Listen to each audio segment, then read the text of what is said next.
It's a first League Two win for Colin Kazim Richards. Pemi Aderoju gave them the lead 6 yards out. Ethan Ebax-Landell for Rochdale, header from a corner level. Then Osman Kamara fouled in the box. Louis Watson took the penalty, sent Nils ramming the wrong way. Rochdale had a flurry of late chances, but they couldn't level. Rochdale 1, Crawley Town 2. There are 4 tests coming up between South Africa and New Zealand in the Rugby Union. The first test has just reached half-time and it is tight. South Africa 13, New Zealand 12 as they go in at the break. 3 more Premier League matches for you tomorrow. Manchester City, Bournemouth at 2 here on 5 Live. Brighton Villa on Sports Extra. Then at 4:30, Newcastle against Liverpool. Brentford against Spurs still to come tonight after Sports Report, which is next.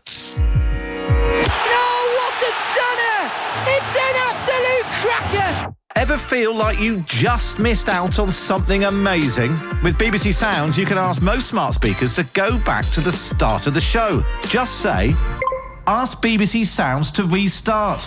And now we are ready for the big one. Full commentary here on 5 Live. So you never miss a thing again. Get more from your smart speaker with BBC Sounds.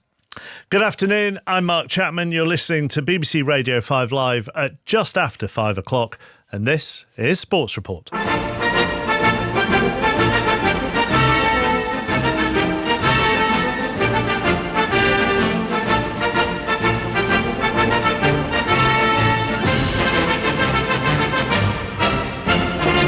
The headlines this Saturday tea time. Hull beat Manchester United on their return to the Premier League.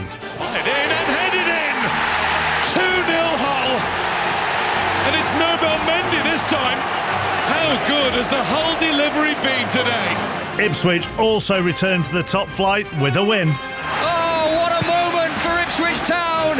In the 90th minute, Jack Clark has superbly bent into the bottom corner. Listen to this place. Ipswich 2, Sunderland 1. Everton beat Palace 2-0. A late goal from Anton Stack gives Leeds a 1-0 win at Nottingham Forest. Brentford Spurs is at 5:30. John. Brentford fans looking forward to watching the club's new record signing, Mamadou Sangare in midfield. Big spending Tottenham, 4 summer arrivals in a team that will be captained by Archie Gray. In the Championship, West Ham lose in front of 60,000 to Charlton. 2 wins from 2 for Millwall. They beat Norwich. Southampton win their first game of the season against Stoke. Tony Mowbray's Blackburn come from behind to beat Middlesbrough. Leicester lose in League One at home to Burton Albion. In League Two, Barnet and Crewe both have full points at the top. George Russell won the sprint race at the Dutch Grand Prix. Lando Norris will be on pole for tomorrow's race. And the 10-1 shot Dakiri Bay wins the Ebor at York. South Africa are 13-12 up on the All Blacks at the end of the first half of the first test in Johannesburg. Give you all the scores and as much reaction as we can before we go to Brentford for the 5:30 kickoff against Spurs. In the Premier League earlier, Hull 2, Manchester United 0, and then just the 3 games at 3 o'clock. Everton 2, Crystal Palace 0, Ipswich 2, Sunderland 1, Nottingham Forest 0, Leeds 1. Let's start with the lunchtime game then. Back in the Premier League, after nearly a decade, Hull City scored 2 in the first half to beat Manchester United. Here's their manager, Sergej Jakirovic. It means a lot because we didn't know how we will look on the pitch because we don't have too much experience. But we showed today that we can compete there, we can run, we can be organized. We were organized, compact, especially in the phase of defense, because we knew that Man United will have the ball, and it's very important what we will do when we steal this ball. And I'm very pleased with the players because what we did this week, we tried to show today, and it was very good for us. A confident display, but confident right from the first whistle. Where has that come from over the summer months? We are 1 year together more, so we put today 8 players from last season, which is very important. They showed already last season a very strong mentality and performance on the pitch, and we had 3 new guys, and they all together, they looks like a team there, and on the end we succeed there. You know, this is the main. And also during the week, our preparation, analyze Man United, we watch them 3 times, so this is all preparation and tactical before the game. I know it's only game 1, but it's 3 points, and does it send out a bit of a message to those who've been doubting this week? Okay, but this is football, you know.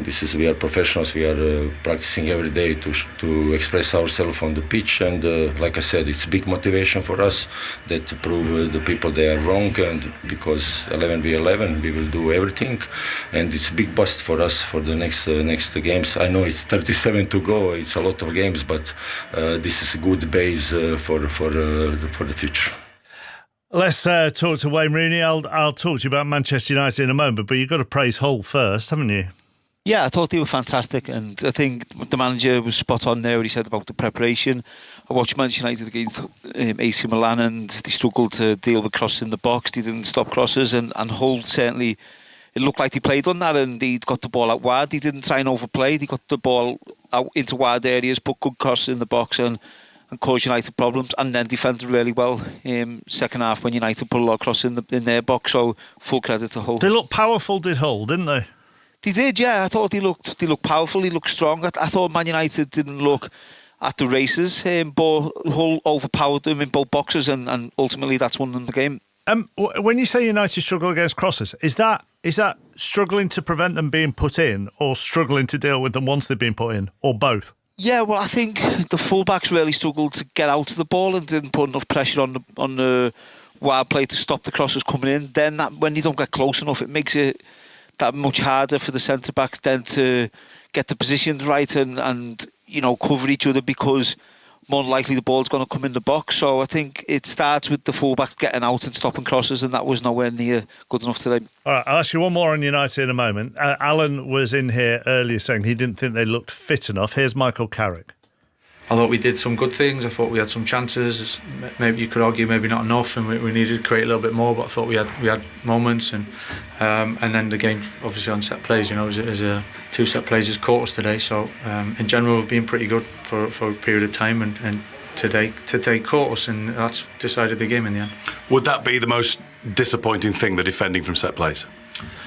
Well, it's pretty obvious to say. We've conceded 2 goals today from them for different reasons. So. Results can happen in football, mistakes can happen in football. I think it's over a period of time what you need to be good at and need to be judged. So we'll look at it and we'll improve from it for sure. What is it that needs to improve most of all? You said that there were some good things to the play, so what needs to be worked on most for next week? No, we'll keep working, we keep moving forward. I think a little bit of sharpness, a little bit of connections between players, a little bit around the box.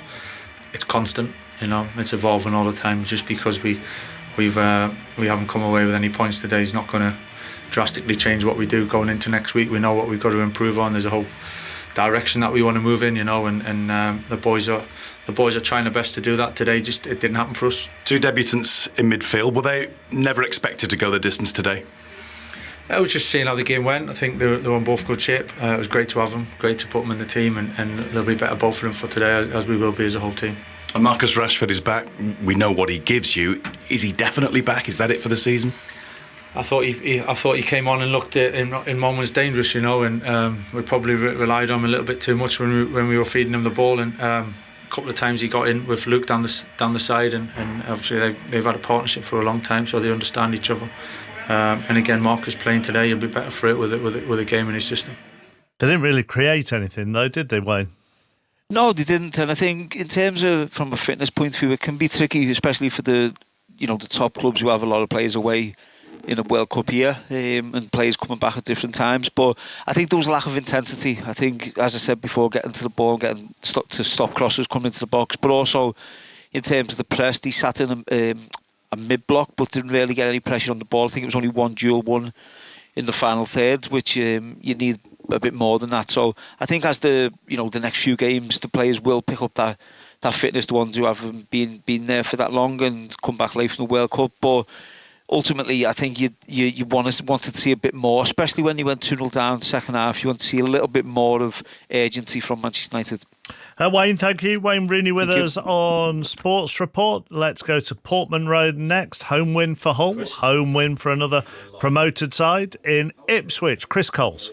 A dream start to life back in the Premier League for Ipswich. 2-1 winners over Sunderland. A 90th minute winner from substitute Jack Clark to give Gary O'Neill win number 1 in game number 1. And they look far better equipped to Ipswich to succeed this season. They deservedly took the lead. Emerson tapping coming in from Julio Enciso's excellent work. Nilson Angulo classily equalised from a free kick.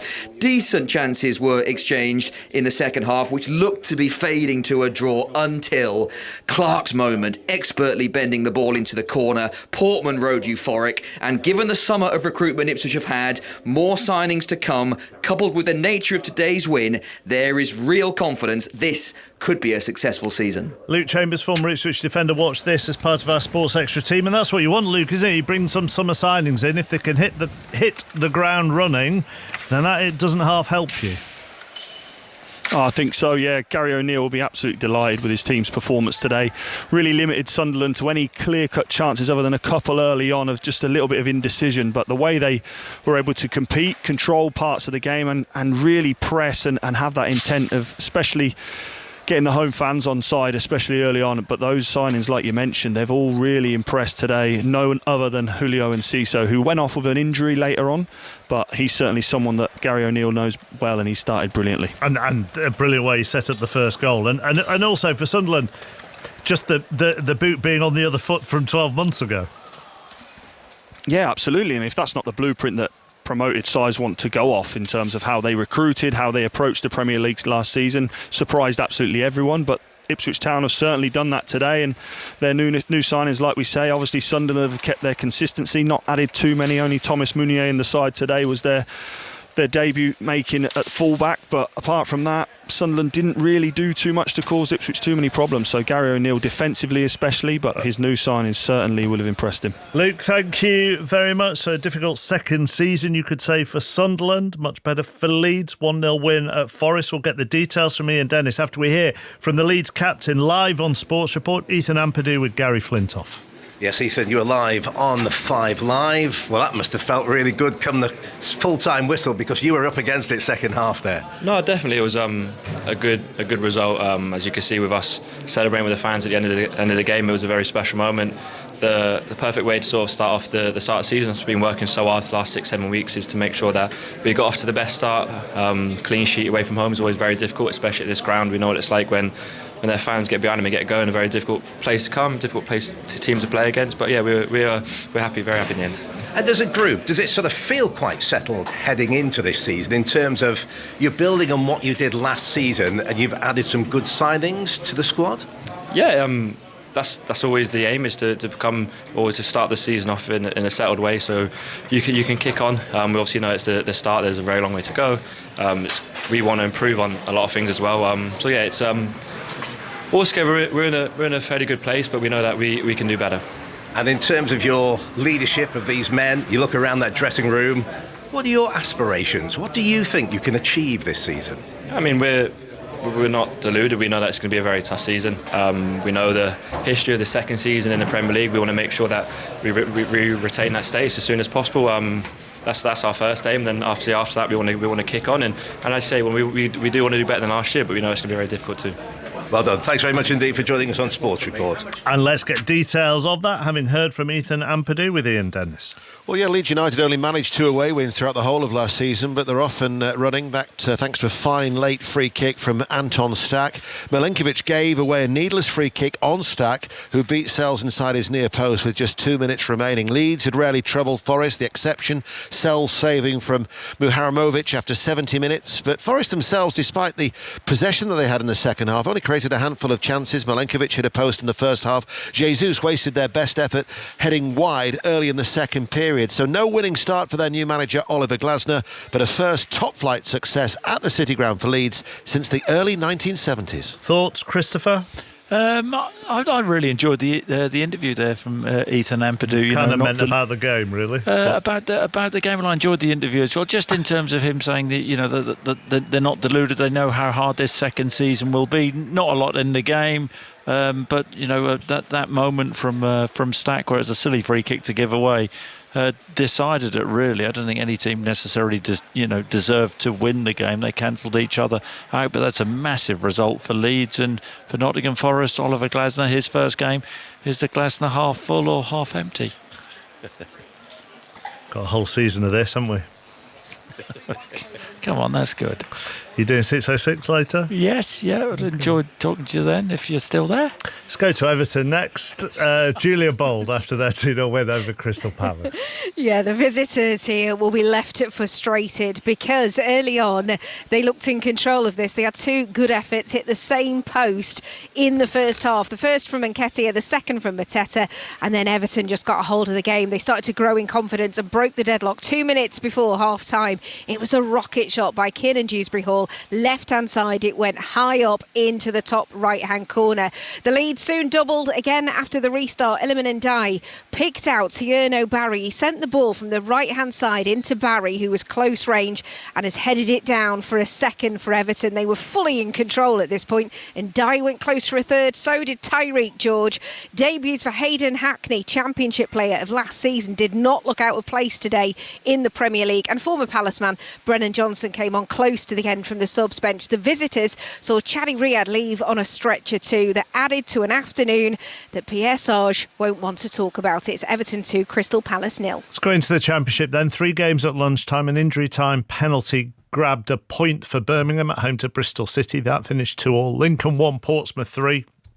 And Millwall 3, Norwich 0. Norwich reduced to 10 midway through the second half in that game.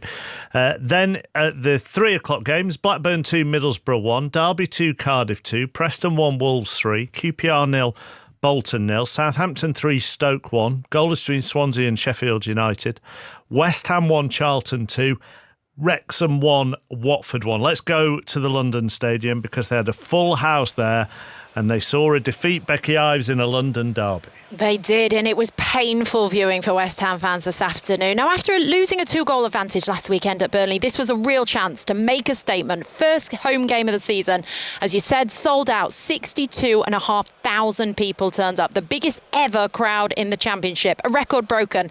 They really brought that energy pre-match, but what they were treated to was just a slow and sluggish performance. They were struggling to launch attacks. Too many misplaced balls. I couldn't even count them by the end.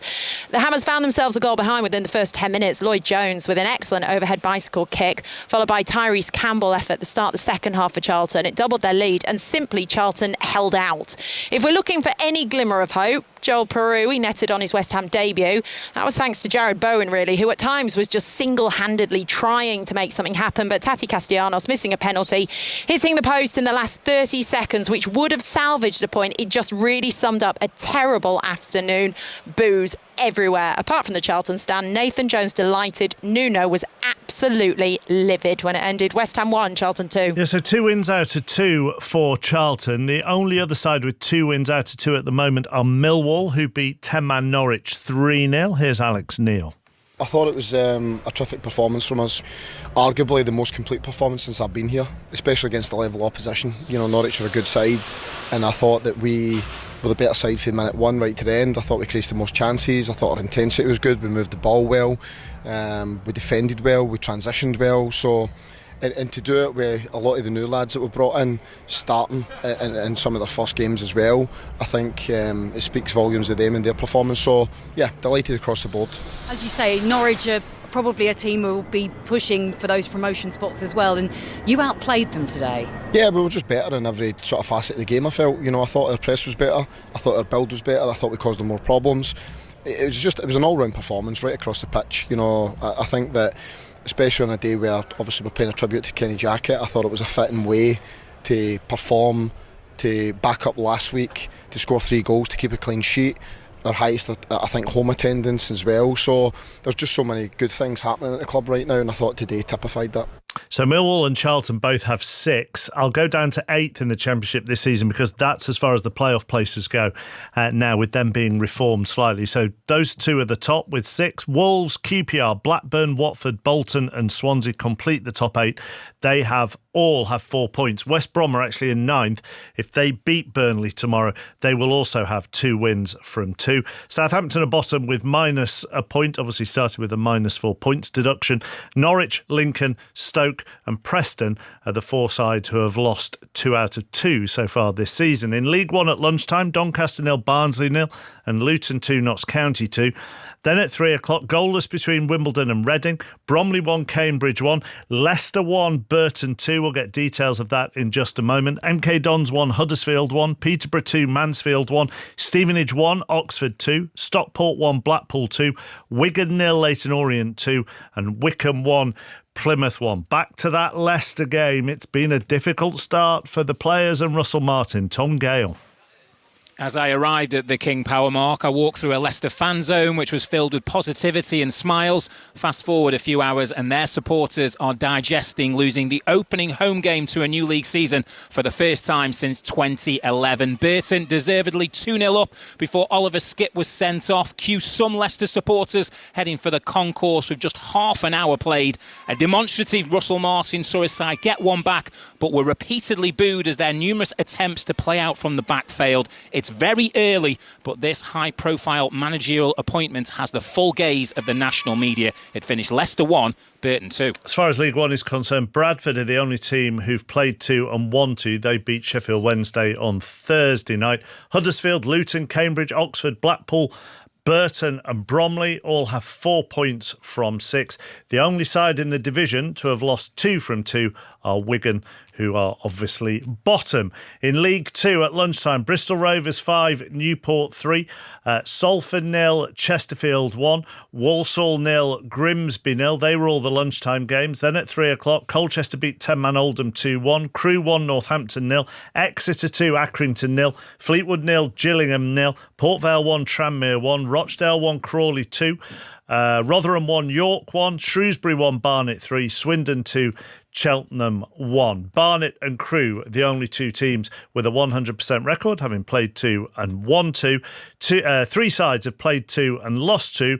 Shrewsbury, Rochdale and the pre-season favourites for promotion, Salford. In the National League, Boston 1, Altrincham 0, Carlisle 4, Hornchurch 1, Eastleigh 3, Scunthorpe 2, Halifax 4, Tamworth 1, Forest Green Rovers 0, Borehamwood 3, Harrogate 2, Barrow 2, Kidderminster 1, Aldershot 1, Solihull Moors 1, Southend 3, Sutton 2, Hartlepool 1, Woking 3, Fylde 2, Worthing 1, Wealdstone 0, Yeovil 3, Gateshead 0, Southend and Sutton, the only teams with a 100% record in the National League, played 3, won 3. Solihull Moors and Altrincham, the only 2 teams who have played 3 and lost 3. And they are obviously the bottom 2. No 3 o'clock games in the Scottish Premiership today, just the one game at 5:45, the Dundee Derby at Tannadice. Kenny Crawford. These clubs situated just 183 metres apart, so no away team bus required, rather a nice stroll along Tannadice Street. Dundee United winless in 6 Premiership matches going back into the tail end of last season. 6 changes for them, including a surprise return for left wing back Will Ferry, who had a groin injury. Captain Dylan Tate also back from suspension. Dundee captain and forward Simon Murray injured his ACL last week, so he's out for the foreseeable future. Alan Forrest comes in, Ethan Hamilton is skipper. New striker Bobby Wales and Bradley Fink, on loan from Swansea and Wycombe respectively, are both on the visitors' bench. OK, into the other games in Scotland. We'll start in the Championship. Livingston 2, Dunfermline 0, Moreton 1, Arbroath 2, Queen's Park 0, Stenhousemuir 2, Wraith 2, 10-man Ayr 0. Stenhousemuir, Wraith and Partick Thistle all have 7 points from 9. Morton and Queen's Park have played 3 and lost 3. Into League 1, Airdrieonians 1, Ross County 3, Cove Rangers 3, Peterhead 0, East Fife 0, Hamilton 0, Montrose 3, East Kilbride 0, and Queen of the South 0, Alloa 2. Hamilton are top, 10 points out of 12. Queen of the South bottom, played 3 and lost 3. And in League 2, Clyde 3, Forfar 0, Edinburgh City 1, Annan 0, Kelty Hearts 3, Dumbarton 1, Spartans 3, Elgin 3, Stirling 2, Stranraer 2. Clyde have 9 points from 12 and they are top. Edinburgh City, who have a points deduction, have 2 points from 4 games, despite the fact that they've won 2 of those 4 games this season. Let's switch to the racing. The E-Ball meeting came to a close at York earlier. The 10-1 chance Dakiri Bay taking the big race, watched by John Hunt.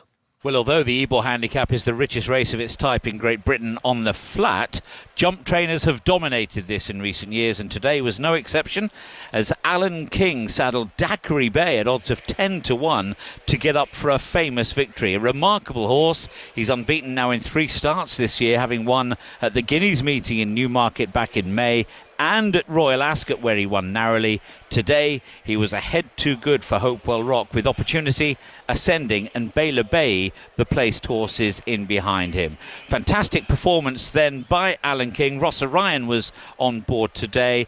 Alan, better known for his jumpers. He's had 16 winners at the Cheltenham Festival, including a champion hurdle success. But this will be very sweet alongside the exploits of Trushan, his wonderful stayer from a few years ago. Also on the card today at York, a fabulous day's racing. Notable Speech bounced back to form as a stunning winner of the Group 1 City of York Stakes. Now, he disappointed at Royal Ascot last time out, but has got the back class, of course. He won the 2,000 guineas in 2024, and earlier this year he was a brilliant winner of the Lockinge. He looked great again, one of the most impressive winners of the week here at this fantastic festival, which also highlighted Archivist winning the Group 3 Strensel Stakes, and Infrad also picked up the Melrose Handicap today for jockey Tom Markand for Yorkshireman and trainer William Haggis. To the Dutch Grand Prix next. Lando Norris will be on pole in his McLaren for tomorrow's race. He qualified ahead of Mercedes' George Russell. Kai Piccini was watching. Yes, and it's an all-British front row lockout for the race tomorrow, with Kimi Antonelli completing the top 3 from that qualifying session. George Russell will already be riding the high from the sprint race victory earlier on. Alongside me, Mark Priestley, former McLaren mechanic. It was a bit of a strange ending to that qualifying session, wasn't it, Mark? It was. There was a threat of rain all the way through it. It was predicted to come in the last 5 minutes, and so consequently everybody racing to get out of the garage early and set their lap times. In the end, the rain really didn't play too much of a part in it, but as they did get their fastest laps going, it was, as you said, Lando Norris who did the best job of all. He was trading times though. It's both McLarens trading times with the Mercedes, particularly of George Russell, all the way through the session, swapping positions as they went.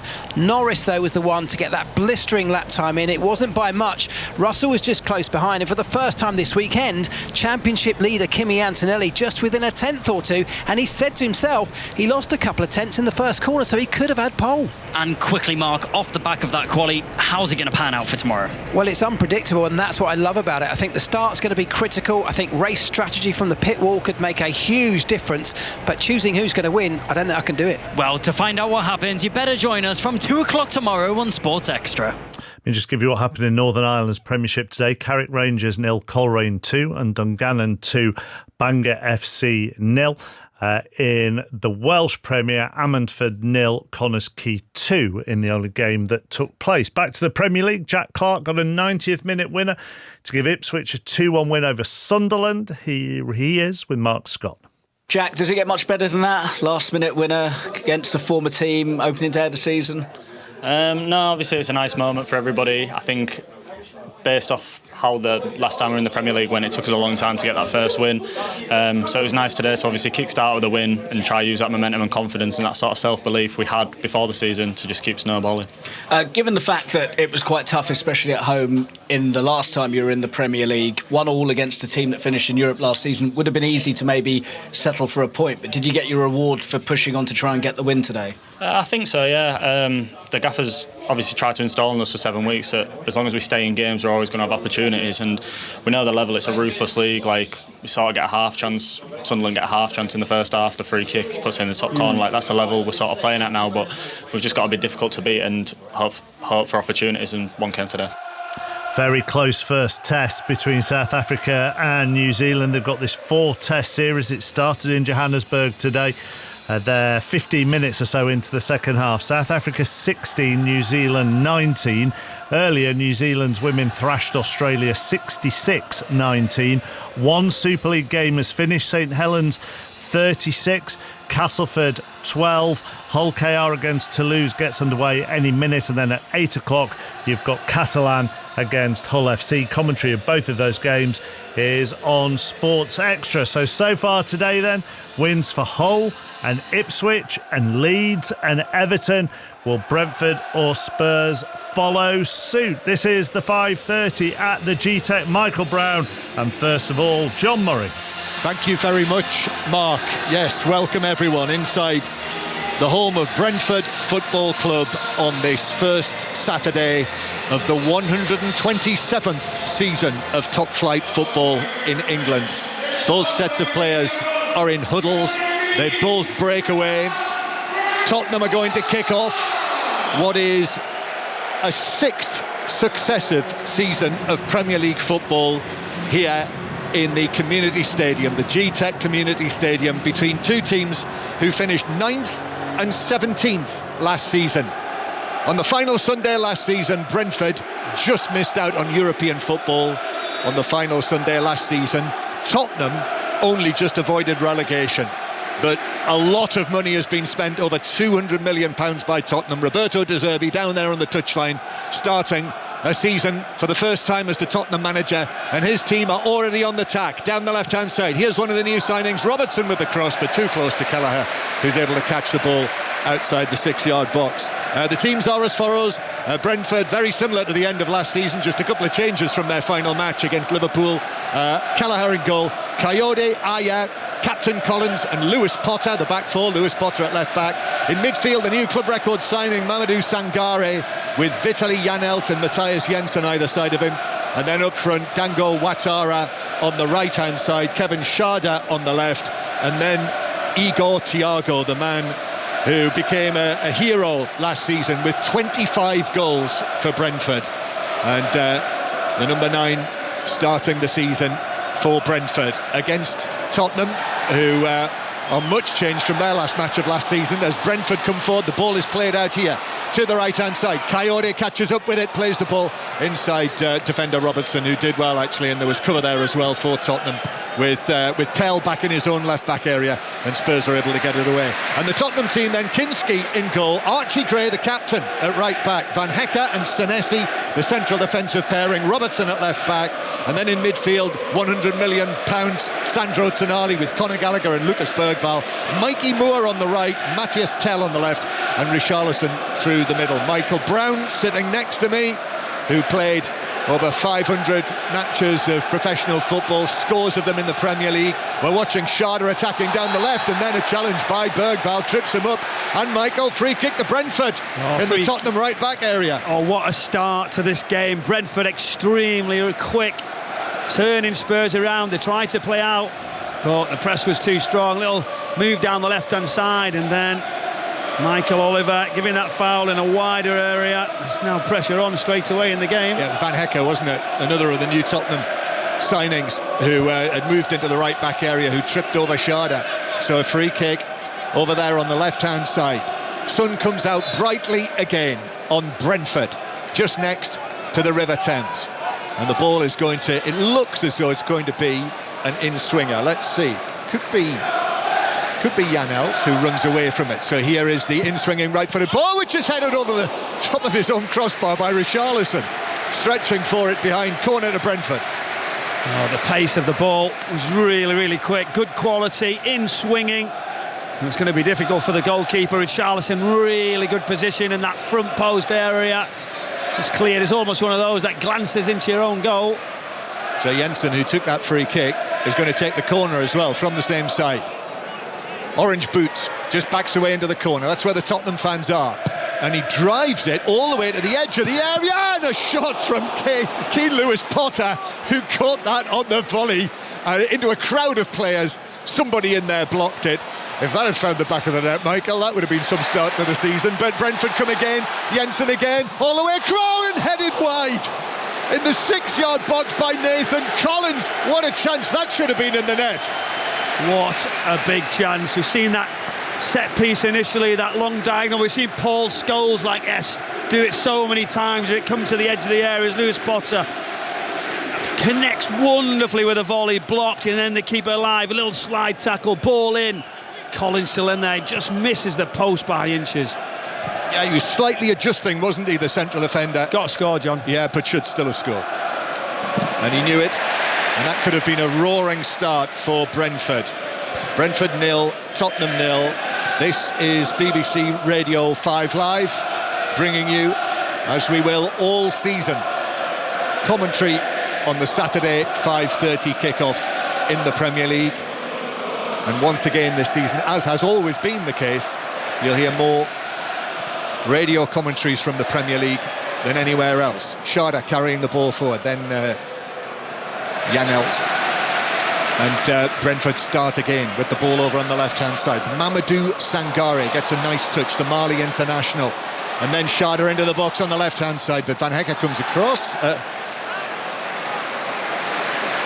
Bergvall comes across. Sharda goes down, but went down very easily, Michael, and the ball just ran away through for a goal kick. We don't need Bergvall going near Van Hecke, do we? We did not. A very, very similar hairstyle from our out on European football on the final Sunday last season. Tottenham only just avoided relegation, but a lot of money has been spent, over £200 million by Tottenham. Roberto De Zerbi down there on the touchline, starting a season for the first time as the Tottenham manager, and his team are already on the tack down the left-hand side. Here's one of the new signings, Robertson with the cross, but too close to Kelleher, who's able to catch the ball outside the 6-yard box. The teams are as follows. Brentford, very similar to the end of last season, just a couple of changes from their final match against Liverpool. Kelleher in goal, Coyote, Aya, Captain Collins and Lewis Potter, the back four. Lewis Potter at left back. In midfield, the new club record signing Mamadou Sangare with Vitaly Janelt and Matthias Jensen either side of him. And then up front, Dango Ouattara on the right-hand side, Kevin Sharda on the left, and then Igor Thiago, the man who became a hero last season with 25 goals for Brentford.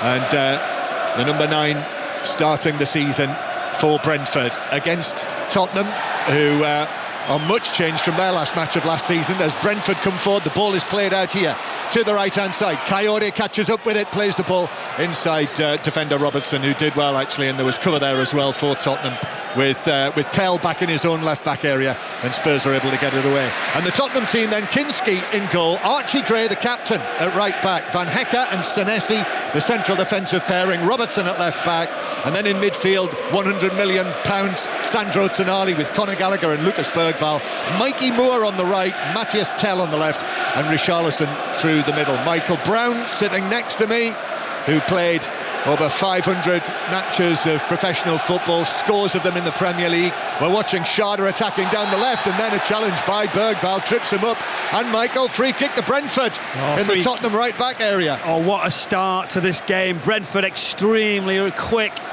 turning Spurs around. They tried to play out, but the press was too strong. Little move down the left-hand side, and then Michael Oliver giving that foul in a wider area. There's now pressure on straight away in the game. Yeah, Van Hecke, wasn't it? Another of the new Tottenham signings who had moved into the right back area, who tripped over Sharda. So a free kick over there on the left-hand side. Sun comes out brightly again on Brentford, just next to the River Thames. And the ball is going to, it looks as though it's going to be an in-swinger. Let's see. Could be Janelt, who runs away from it. So here is the in-swinging right-footed ball, which is headed over the top of his own crossbar by Richarlison, stretching for it behind, corner to Brentford. Oh, the pace of the ball was really, really quick. Good quality, in-swinging. It's going to be difficult for the goalkeeper. Richarlison, really good position in that front post area. It's cleared. It's almost one of those that glances into your own goal. So Jensen, who took that free kick, is going to take the corner as well from the same side. Orange boots, just backs away into the corner. That's where the Tottenham fans are. And he drives it all the way to the edge of the area, and a shot from Keane Lewis Potter, who caught that on the volley into a crowd of players. Somebody in there blocked it. If that had found the back of the net, Michael, that would have been some start to the season. But Brentford come again, Jensen again, all the way across and headed wide in the 6-yard box by Nathan Collins. What a chance that should have been in the net. What a big chance. We've seen that set piece initially, that long diagonal. We've seen Paul Scholes do it so many times. It comes to the edge of the area as Lewis Potter connects wonderfully with a volley, blocked, and then the keeper alive. A little slide tackle, ball in. Collins still in there, just misses the post by inches. Yeah, he was slightly adjusting, wasn't he, the central defender? Got a score, John. Yeah, but should still have scored. And he knew it. And that could have been a roaring start for Brentford. Brentford 0, Tottenham 0. This is BBC Radio 5 Live. bringing you, as we will all season, commentary on the Saturday 5:30 kickoff in the Premier League. And once again this season, as has always been the case, you'll hear more radio commentaries from the Premier League than anywhere else. Sharda carrying the ball forward, then Janelt. And Brentford start again with the ball over on the left-hand side. Mamadou Sangare gets a nice touch, the Mali international. And then Sharda into the box on the left-hand side, but Van Hecke comes across. Bergval comes across. Sharda goes down, but went down very easily, Michael, and the ball just ran away through for a goal kick. We don't need Bergval going near Van Hecke, do we? We did not. A very, very similar hairstyle from our commentary position on the gantry. That could confuse a few. Yeah, but a really quick already start. has. He has done, yeah. Quick start from Brentford. What about the press? Yeah. Well, long goal kick taken by Kinski, but Brentford will deal with that. Coyote is able to take that away, and Brentford play it back to their goalkeeper Kelleher. I think from the Lewis Potter volley, as I said, it hit our body inside the area. VAR did have a look at a possible handball in there, but it was quickly dismissed. So Brentford 0, Tottenham 0, after what has already been a dramatic first Saturday of this new Premier League season. Long ball forward, but Kinski's outside his box, all in green, and right-footed, hits it away downfield, and Brentford have got it back inside their own half. And Keith Andrews, who I think, Michael, it's fair to say, was the managerial revelation of the season in the Premier League last season. How good was he? He got rewarded with a new contract, and then they've had to back him. Obviously, he knew the football club coming in to be the set-piece coach, and then getting in charge of this club when they were selling and changing it round. People said they were going to be relegation candidates, and you can understand why, but what a job he done. And then the way they've gone about playing here, so brave. That front three have just stayed up, pushing Spurs all the way back. Really strong, positive, quick and exciting start to the game from Brentford. Yes, a new contract in February to 2032. Well, it's not bad. I think that means 6 months at any time. Yeah, like all of those football contracts. Jensen. There's only yours longer, isn't there? Well, here is Lewis Potter on the left-hand side. Lewis Potter's ball into the near post, and Jensen was there. He was leaping for it at the near post in the 6-yard box. Might have got a slight contact on it. Really, if he'd got the contact he wanted, that would have been in the back of the net. And then it hit a Tottenham defender, and it's behind just another corner to the home side. That's a great little feint with the right foot, and then put the pressure on in the 6-yard area. Van Hecke under pressure, sort of swings his leg, diverts wide, and Spurs are on the ropes a little bit here. They've got to understand, they've got to stop the crosses. Archie Gray, Robertson in the full-back areas. Just looking now, the setup, nobody on the posts. Brentford just got two at the far side, just probably going to come and cause problem on top of the goalkeeper. So it's a corner from the right that Janelt takes very deep, and it's headed back across, but lands on the roof of the Tottenham net, and it's behind, and it will be a goal kick to the visitors. But it is the home side who've made a very good start to this match. 0-0, bright sunshine. It's a lovely summer's evening, actually, and 7 minutes on the clock. I mentioned the fact that Sangare is playing in the midfield, so he's the club record signing, Sangare, from Lens, who did so well last season, and Brentford spending over £40 million to make him their new club record signing. But the other new arrivals, Michael, are all on the substitutes bench, aren't they, for Brentford? Callum Wilson, Jadon Anthony, Yannick Schuster as well, a highly rated young defender, and Tottenham, who have got a lengthy injury list already. So their captain, Mickey van der Ven's not able to play this, and 4 of the other vice-captains aren't involved in the starting lineup, hence the fact that Archie Gray is the captain, and he becomes Tottenham's youngest captain in a competitive match. Amazing, huh? What a moment from Xavi Simons, Kulusevski, Van der Ven. Oh, he gives kudos. We can go on, Papsar, Porro. I mean, it's insane that the players that are not in this squad, and the bench still looks nice and strong, with players incoming any time. Offside flag against Brentford, free kick to Tottenham halfway inside their own half. Yes, Archie Gray, who was the player of the year last season, that There are 4 of Tottenham's new signings in this starting lineup. So Sandro Tonali in the midfield, Senesi and Van Hecke, the 2 central defenders, Robertson at left back, the free transfer from Liverpool as Kell now for Tottenham. Here's Gallagher through the middle. Conor Gallagher on his right foot goes for a curling effort, but it's the jeers or the mocking of the Brentford fans you can hear, because that ended up probably 5 yards wide. So Tell came in off that left-hand side, found a little bit of room. Conor Gallagher, can travel, can cover ground quickly. He gets into his stride towards the edge of the area, and he's off balance, he's under pressure. Mikey Moore down that right-hand side is saying, yes, please, slide me in, keep it alive. He's very ambitious. That curl he retried the far corner, really poor, way over. Here's one for Gray to chase, but Igor Thiago just about got it away from him, but Tottenham were able to deal with it. Senesi, but Schade comes again, cuts the ball back into the box, and Van Hecke comes across and passes it calmly to Archie Gray, who I think was fouled there by Jensen. He was. Michael Oliver, the referee, World Cup referee. Last match he did as a referee was the quarter-final at the World Cup between Spain and Belgium. Gives the free kick, and Tottenham have this free kick almost in their own right back area. So also on the bench, Michael, today, Mateus Fernandes, another big money signing. That was £85 million. That was just a small one for them now, isn't it? It changed. £85 million for the 22-year-old from West Ham. And also, interestingly, on the bench today, James Maddison is there, who has missed so much of the last year or so. Destiny Udogie coming back from injury. Dominic Solanke also among the substitutes after his injury-hit season. But as you say, Michael, now with the signings and more to come as well, and all of those players out injured, this does look like currently a very deep Tottenham squad. But is it a squad with balance, with the character? Obviously football brain and quality, yes, but that's the next step, isn't it? A way of playing and understanding and resilience about them.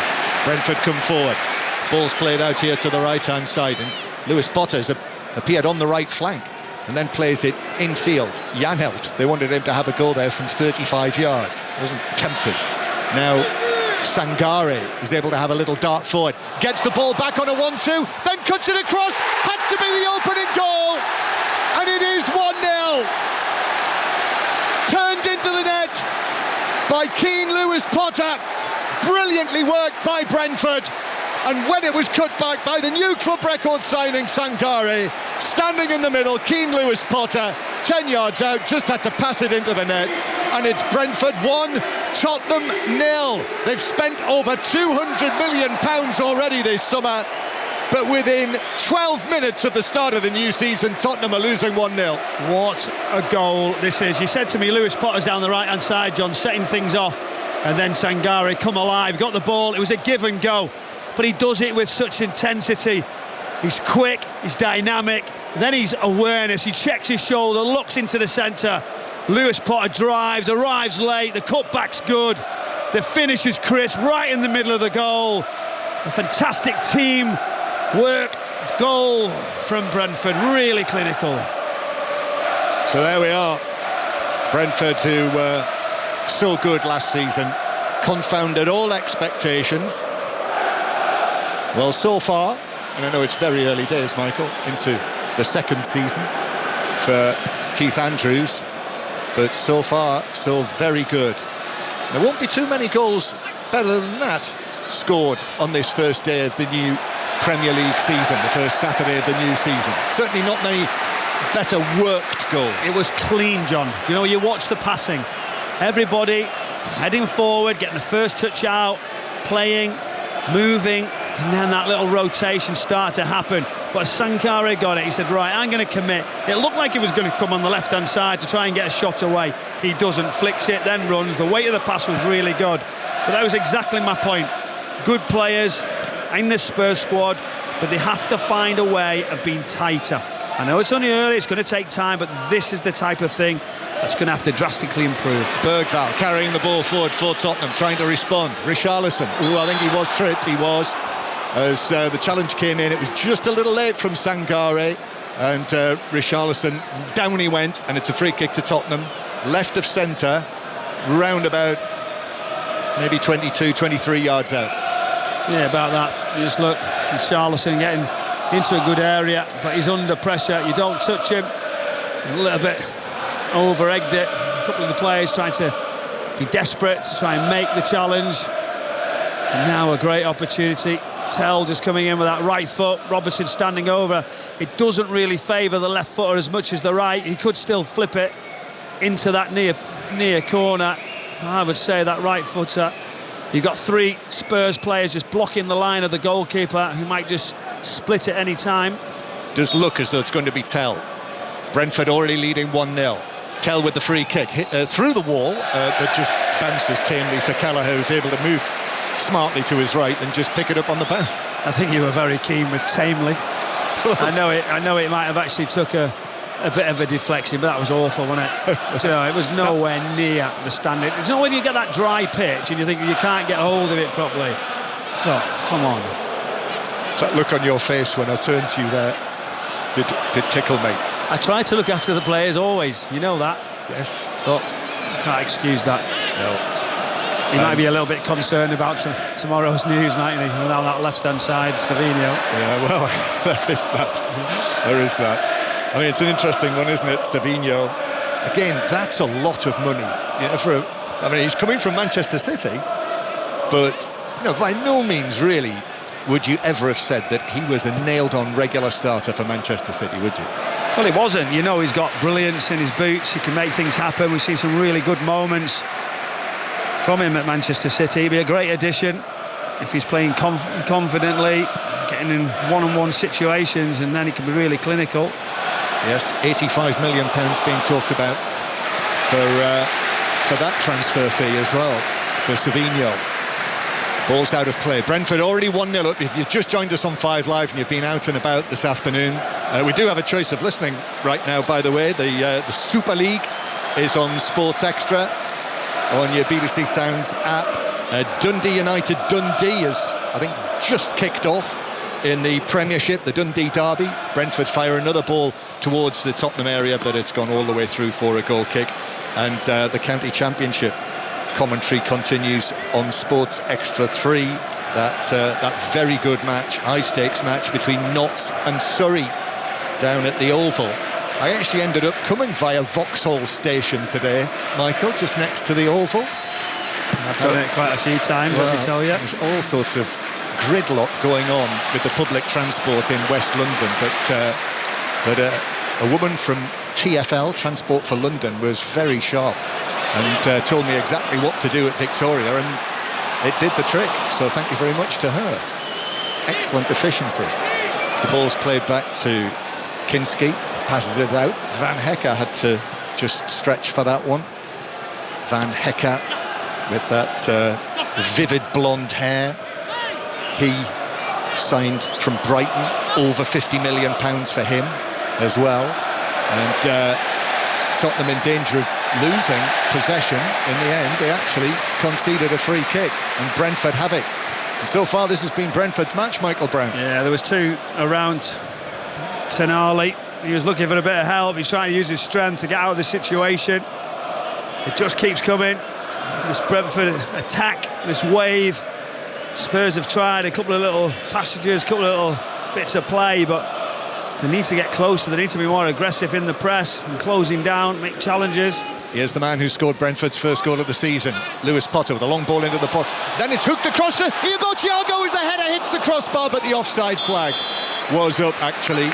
And I think it might have been Ayer, the central defender, who headed it back across, who was in the offside position. So if Igor Thiago had been able to find the net, it wouldn't have counted. It's a bit tight, is it? It looks it tight right across that line. As he heads it back across, and then it's just a little leg out, isn't it? Ayer just puts it across. There's pressure here from Brentford. Look at them. They're saying, it's all right, we'll go 2 for 2 at the back. As Tottenham take the goal kick, Senesi's claiming he was being fouled by Jensen, and he does get it. Yeah, just look at them there, right at the press, the goal kick. Do you know, Brentford is saying, all right, we'll keep our 2 full-backs, our centre-backs will go all the way, so it's 4v4.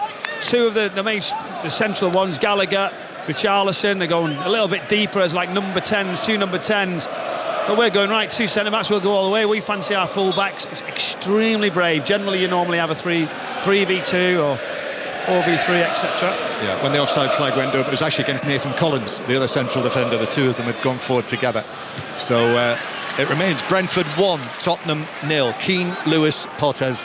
Well taken goal, but it was all about Mamadou Sangare, who got rave reviews from the Brentford supporters after their final pre-season friendly. And I know we always say never read anything at the pre-season friendlies, but they hammered Eintracht Frankfurt 7-0 here last weekend, and the feeling was that Sangare ran the show from central midfield, and he's already made a great contribution. Yeah, I was really excited to come and see how he gets on. It's been a good start, just drifting in and around that midfield area, and he's got the freedom to go and run forward, to press. Keith Andrews will be really looking to get the best out of him. He could be the difference. He could be someone who gives that little bit of extra special quality that they need in this team.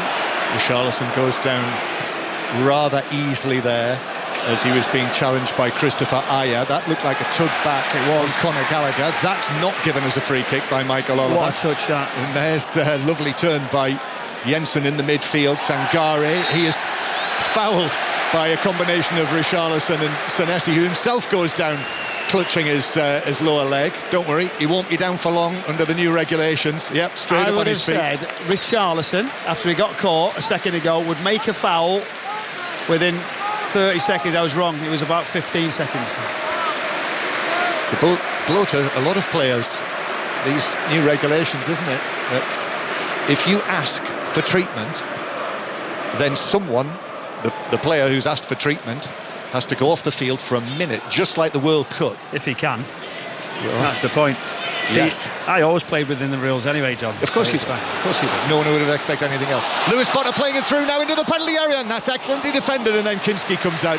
So Robertson it was, coming across there with all of that experience of his. Brilliant defending from Robertson, and Kinski did the rest. Itara just came off that right-hand side this time. Really positive run. Good first touch in towards the centre of the penalty area, and then Robertson, a little bit risky, just sort of slides underneath and wraps his foot around, brings the ball back as the goalkeeper collects.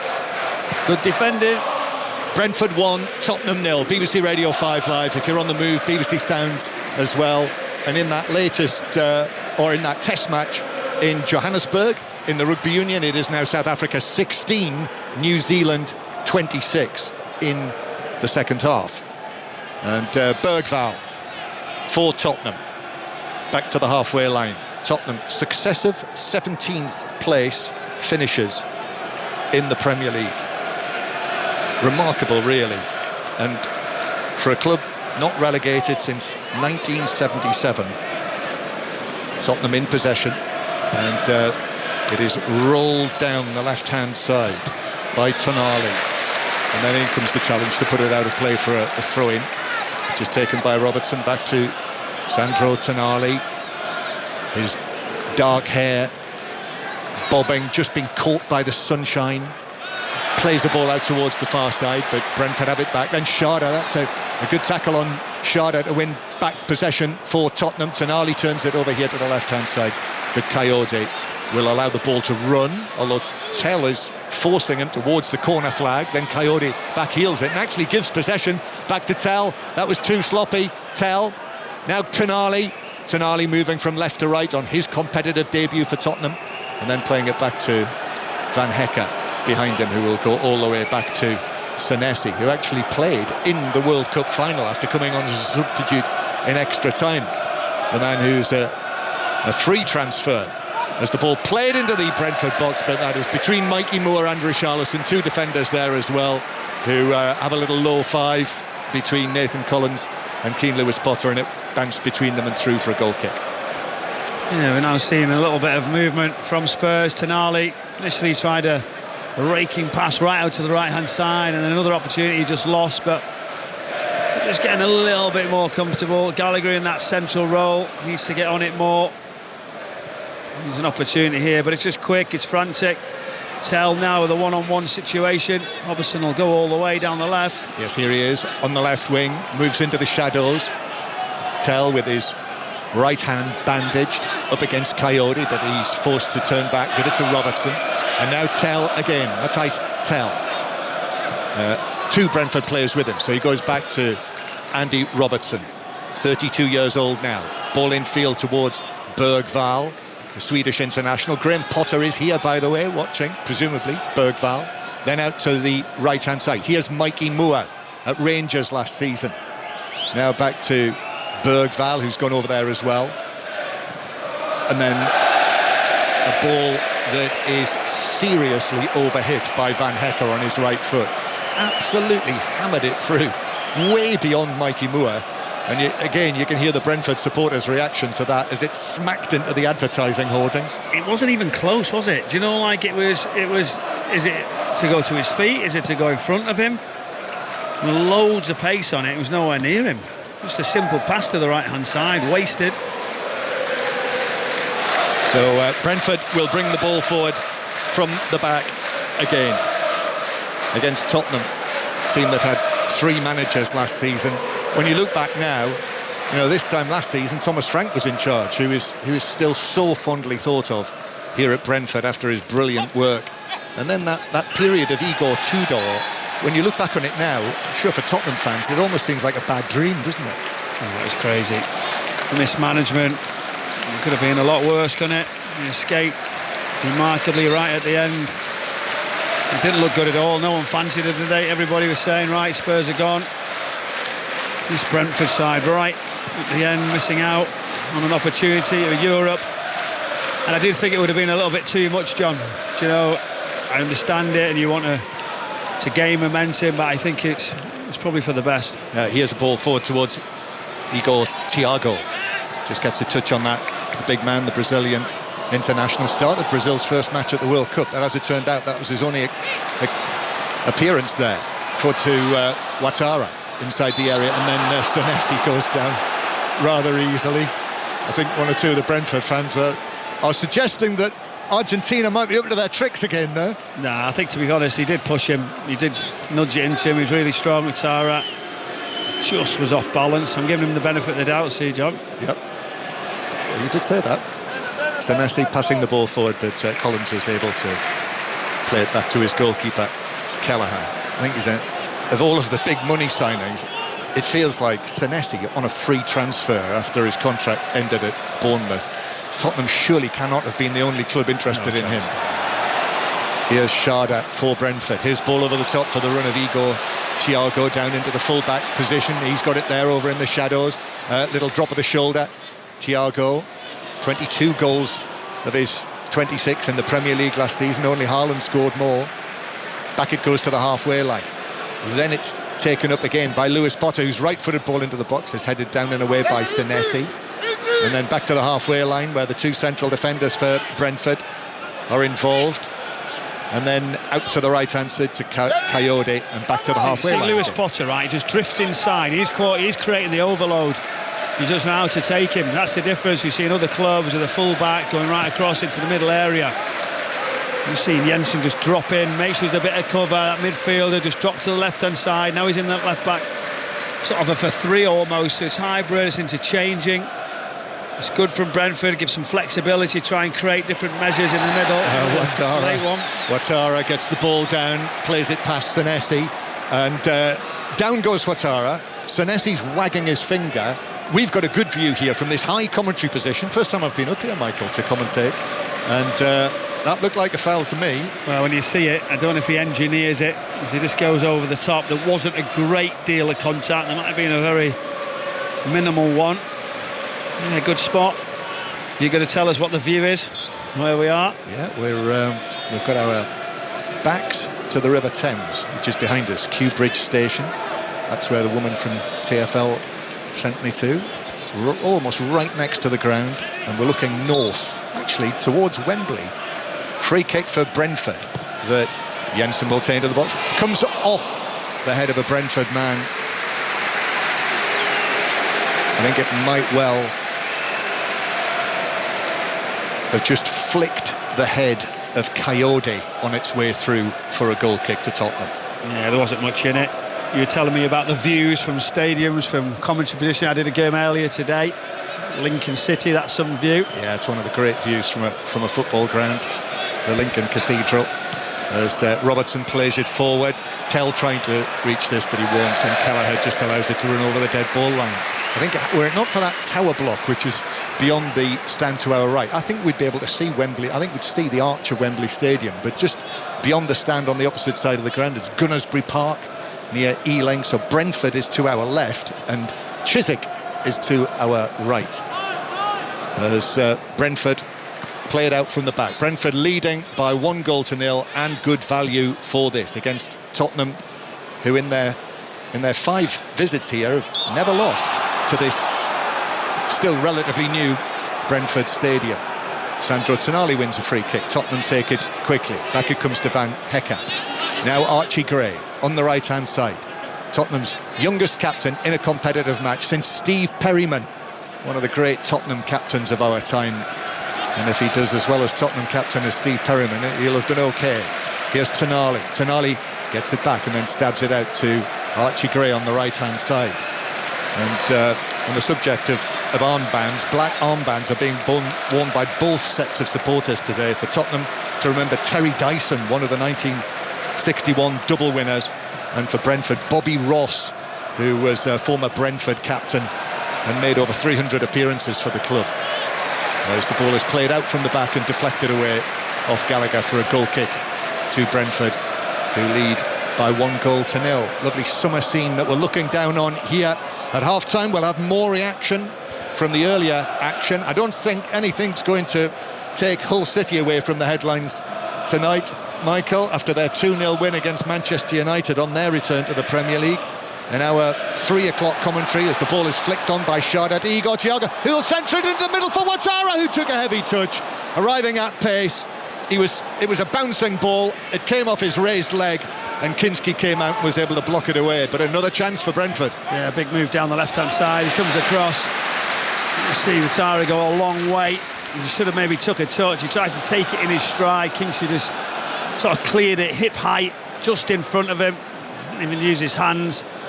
And again, another move that just gets in behind this defensive line of Spurs. That is a concern. We're just seeing a little bit of movement from Spurs. Some one-touch passing looked good into Richarlison, Gallagher and Tonali, but nothing from the end of it. You see Brentford going direct and causing problems with everything they do going forward. I think the Brentford fans are onto Tottenham. Senesi with a few challenges. This time Robertson was leaning into Ouattara, and he went to ground, no free kick given, and Tottenham have got it back. Yes, our main 3 o'clock commentary. Leeds late win at Nottingham Forest. Ipswich, good win for them on their return, late goal for Ipswich as Jensen wins it back from Bergvall. Jensen shoots, saved by Kinski, and then the follow-up into the back of the net for 2-0 for Brentford. Janelt on the follow-up. What a start to the new Premier League season for Brentford this is. But Tottenham, well, already in a hole.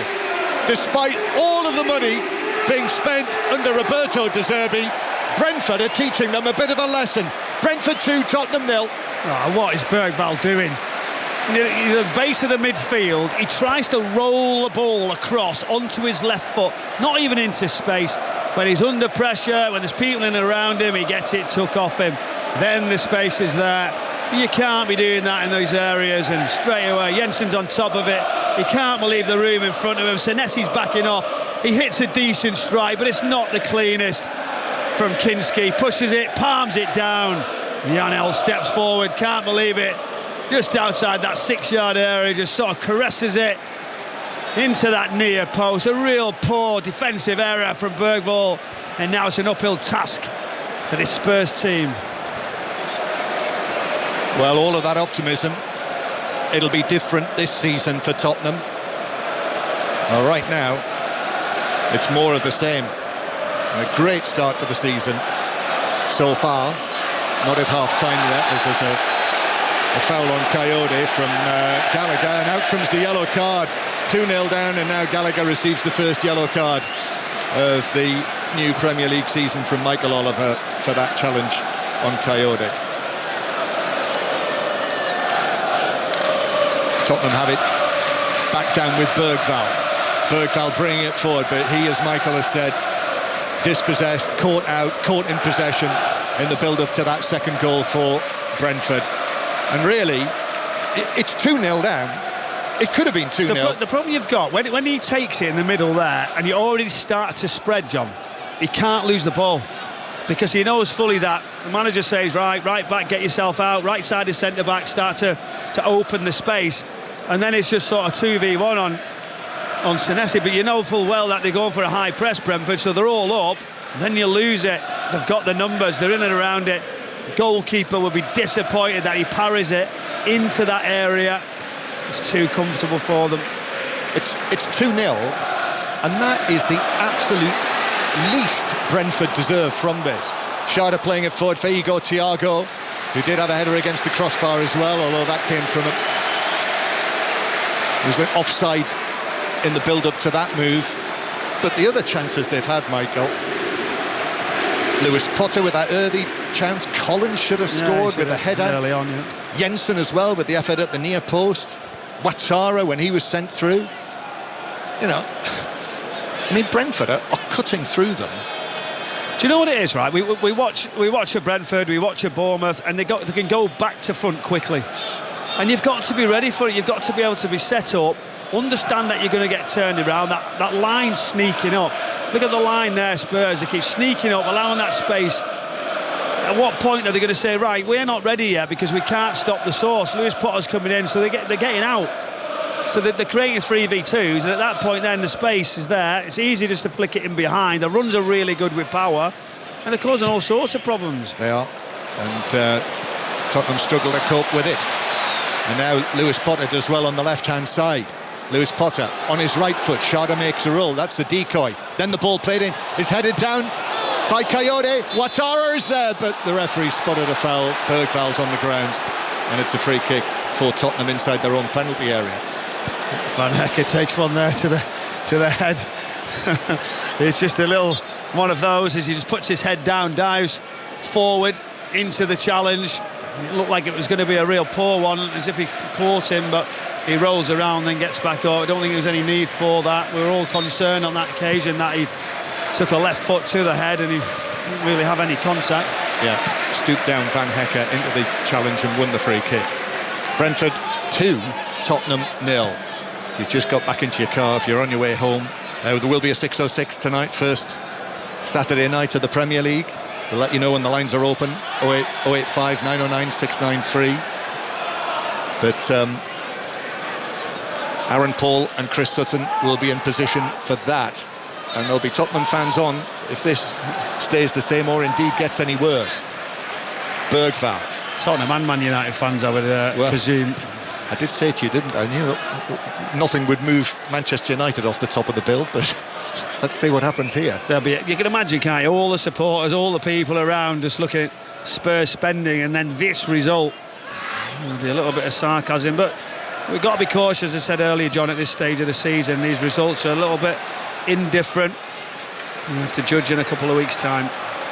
Yes, so many changes for Tottenham, but even so, some very good players not available, as Tottenham have it with Tonali, who gives it away. It's under pressure, stretching for it, and Brentford will break forward, but Ouattara, in breaking over the halfway line, ended up being crowded out, and Tottenham have got it back. 6 or 7 minutes to go to half-time. Still 2-0 to Brentford, and we will have more reaction during half-time when Mark Chapman will be in position to round everything up. Manchester United's defeat at Hull City, Leeds, Ipswich, Everton, all winning.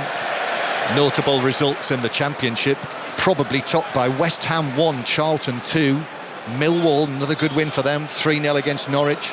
Southampton winners 3-1 against Stoke. Blackburn winning against Middlesbrough. And one of the standout results, really, Leicester 1, Burton 2 in League One. Incredible. Still Dundee United 0, Dundee 0 in the Dundee derby, by the way. And we're going to hear from Russell Martin, the Leicester City manager, at half-time. And I suspect Leicester City fans will already be grumbling. So Russell Martin will be on. So will Oliver Glasner, Gary O'Neill and David Moyes. You'll hear from them all at half-time. As Brentford, Richarlison goes down, but the ball brought away for Brentford by Nathan Collins, but then Brentford lose it in centre field. Bergvall has got it back. Bergvall now with that blonde hair flopping. Then he comes in field. Square to Gallagher. Gallagher then out to Mikey Moore. Moore, number 47 on his back, the 19-year-old. Then Bergvall inside the area, cuts it across, and an important challenge coming in there from Christopher Ajer to clear that away, as Gallagher was close to getting a touch on that. Now Tell on the left-hand side.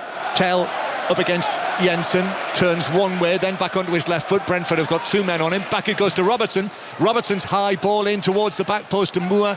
Players either side of him, headed away to the edge of the area, and then Tonali has got right underneath that on the edge of the box and skied it almost halfway up the stand behind the goal to our left. It nearly went over the stand, didn't it? You see Tell down that left-hand side doing well. Robertson thinks, you know what, I'm not going to play inside anymore. I'm going to try and force something, try and create a bit of uncertainty for Brentford. That's what's happened to us. He puts the ball across, it's flicked away, edge of the area, that volley we're waiting as Tonali steps forward, slices it high and wide. Really poor execution. He's got real quality, we know, but he's another one-on-one. Oh, nice turn by Ouattara. Ouattara against Robertson, tried to slip it through. Schade made the run. Tottenham were fortunate there. That deflected away from Schade, could easily have bounced towards him. And again, yet again, the number of times that Brentford have been able to find a way through this Tottenham defence today.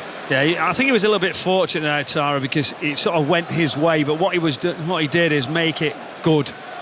Runs forward with intensity, never giving it up, and then he was first to it, and you're waiting for the next bit. Brentford looks so comfortable. Spurs a little bit flat, a little bit thinking, what's happened to us? How do we get involved? You're playing these games, and when they get the ball, it's the next pass, it's too easy. Brentford just recover and say, no worry, we've got a lead now. You're going to have to do something different.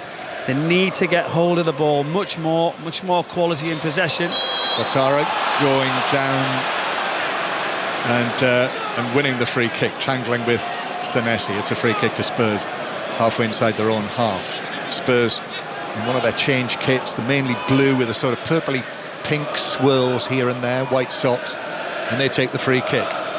Senesi just walking the ball forward, then turning and giving it to his right, and then back it comes towards the left-hand side, where Robertson plays it forward for the run of Tell.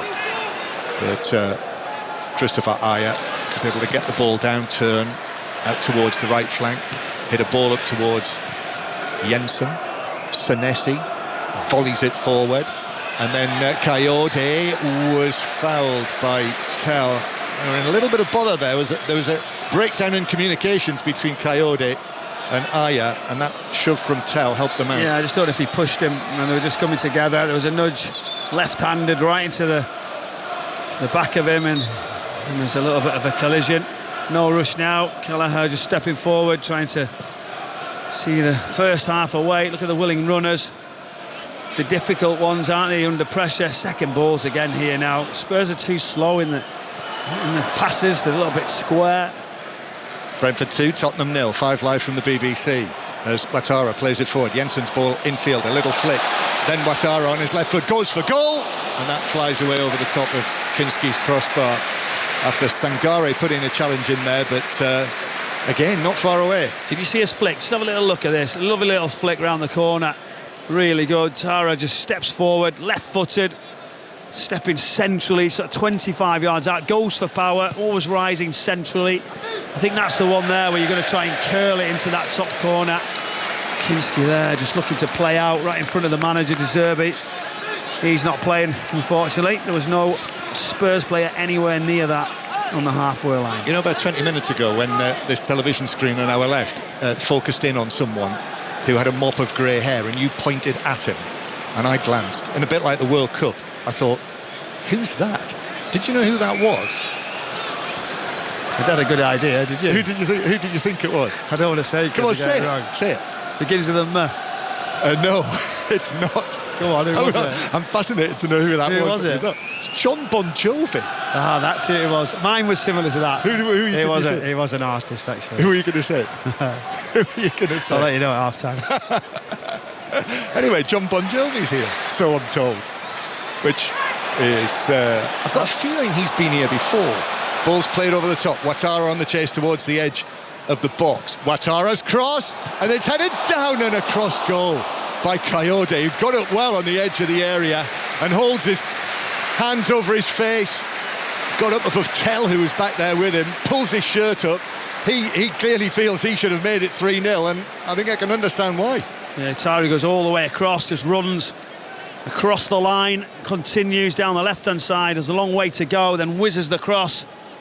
And there he is, that full-back arriving late. Coyote just tried to head it down. Would have been some run and goal. Is John Bon Jovi a friend of... Not of mine, no, John, but I would have knew his name by then. But I knew it was an artist. When I tell you who it is, you're going to know, because I knew I recognised him, and I pointed to you. OK. Well, I remember Madonna appearing at Stamford Bridge last season. Do you remember? And I think John Bon Jovi might be a friend of... who was it who bought into Brentford during the course of last season? I'm trying to remember his name. The ball was played across the back to Senesi. Then back to the right to Van Hecker. This has been a torrid first 45 minutes of the new Premier League season for Tottenham. And it's the classic scenario for every supporter of every club at the start of a new season, particularly when a team has spent big and hopes are high, last season's forgotten, and then you have 45 minutes like this.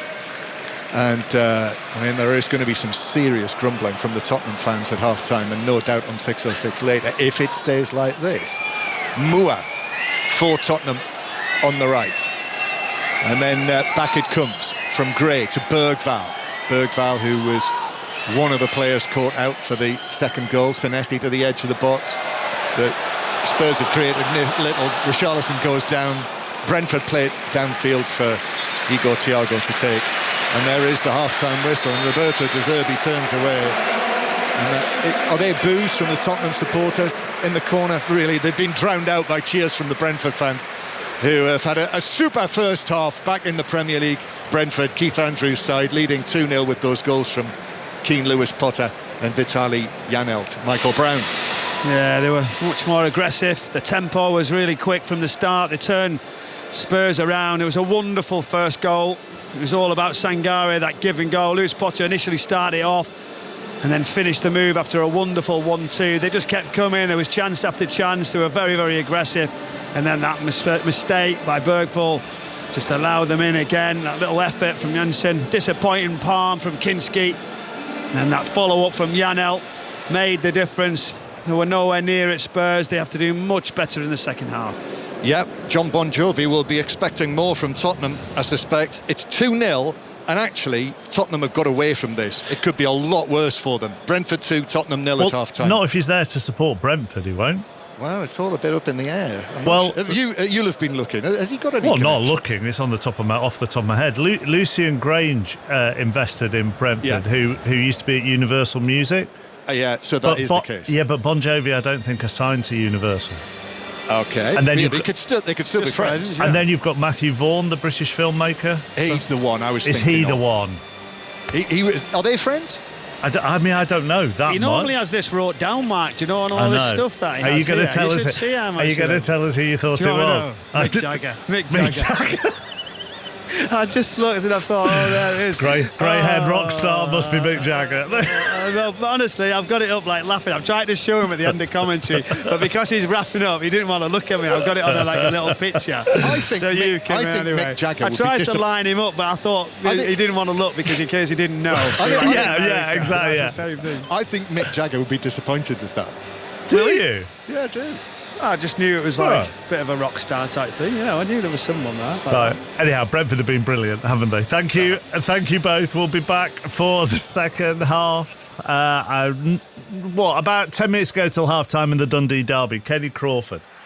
Yeah, 32 minutes gone. Dundee United 0, Dundee 0. Fast-paced, frenetic, but just not blessed with any goals yet. A couple of decent chances from 20 yards from Dundee, with Joe Westley and Charlie Riley firing over and wide respectively.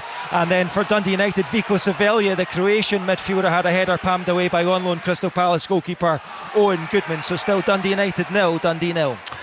So in the Premier League today, wins for the promoted sides. Hull and Ipswich beating Manchester United and Sunderland respectively. Leeds won at Forest. Everton beat Crystal Palace. In the Championship, West Ham were beaten at home by Charlton. 2 wins out of 2 now for Nathan Jones's side. 2 wins out of 2 for Millwall as well, as they beat 10-man Norwich. Southampton got their first win of the season. They beat Stoke.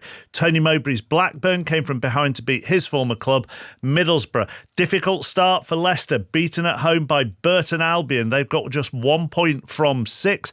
Barnet and Crewe in League 2 both have 100% records. It will be a British 1-2 at the Dutch Grand Prix tomorrow. Lando Norris on pole, George Russell in second. You can listen to that on Sports Extra. The 10-1 shot to Kiri Bay won the Ebor at York. We said we needed a New Zealand win in one of the first 2 tests to really get it going in this 4-match test series against South Africa. And Chris Jones. South Africa 16, New Zealand 33, 5 tries to 1. What a performance. What a win for New Zealand rugby. What a win maybe for world rugby as well. And what a win for this series, setting it up with the 2 matches in South Africa still to come and the one in the States. The Boks perhaps tried a bit too hard to bash down the front door. At times they were right on top, but New Zealand's defence was excellent. They scrambled brilliantly. They kept them out before half time. They were ruthless when they got into South Africa's 22. So yeah, an incredible result. And we wondered, could someone derail this Springbok machine? And New Zealand have done just that today in Johannesburg. And as you said, very quickly, great for world rugby actually. Yeah, for sure. And look, it was never going to be the case. You don't win 1 World Cup, 2 World Cups, 3 World Cups easily. It was always going to be the case. I mean, South Africa lost twice in the Rugby Championship last year at home to Australia and at Eden Park in Auckland. So they are beatable, but they were just showing signs that they were getting better and better and better. But their attack misfired. Again, their game plan and their tactics and perhaps the way they went about things will be questioned. They maybe didn't get the rub of the green. Some brave refereeing calls from Matt Carley. But yeah, it's a game that will send shockwaves around the whole world, because New Zealand have gone to Ellis Park and not just beaten South Africa, but beaten them properly on the scoreboard. OK, Chris, thank you very much. Australia will start day 2, the second test against Bangladesh on 165 for 8. They earlier bowled the tourists out for 64. So Sports Extra will have commentary of that from midnight. Let's just look at the County Championship with Kevin Howells at the Oval. We're going to have a very good final day tomorrow as well over on Sports Extras 2 and 3, but we've also had an entertaining third day. Lots of good run chases around the country, most notably here at the Oval. And actually tomorrow we may not have any cricket here. Surrey, with only 1 win so far this season, are chasing 329 to beat Notts.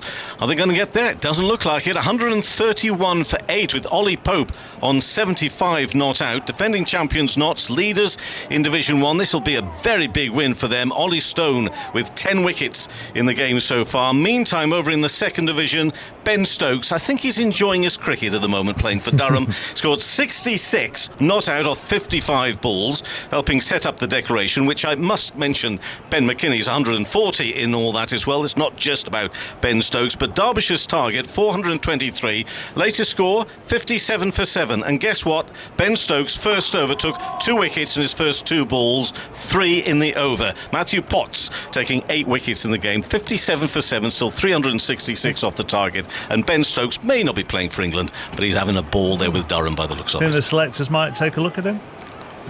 I think they really, I bet their eyes are on him all the time. It's just whether he will flitter his eyelids back at them. I think that's the big question, isn't it, really? It is. We'll try and hear from Oliver Glasner, Gary O'Neill amongst others before the second half at Brentford after Joe Horn. The voice of the UK. This is BBC Radio 5 Live. 2 police officers are among 7 people who have died in a crash on the A66 in Teesside. A Volkswagen that was going the wrong way down the road collided with a marked police car travelling in the other direction. The police watchdog, the IOPC, is investigating. The Prime Minister, Andy Burnham, said he was devastated by the news. The Chief Constable of Cleveland Police is Victoria Fuller. Tragically, 2 police officers, PC Matthew Blades and PC Tom Clough, died at the scene, along with the 5 occupants of the Passat as a result of the collision. This is an incredibly sad day for Cleveland. President Macron says France will provide Ukraine with interceptors to protect it from ballistic missiles fired by Russia. It comes after a Russian strike hit a shopping centre in broad daylight yesterday, killing at least 16 people. And Canada's Prime Minister Mark Carney has said a fresh wave of US tariffs are designed to hurt and divide the country. The US has announced the 50% tariffs on a range of Canadian goods after talks collapsed, affecting around $20 billion worth of trade.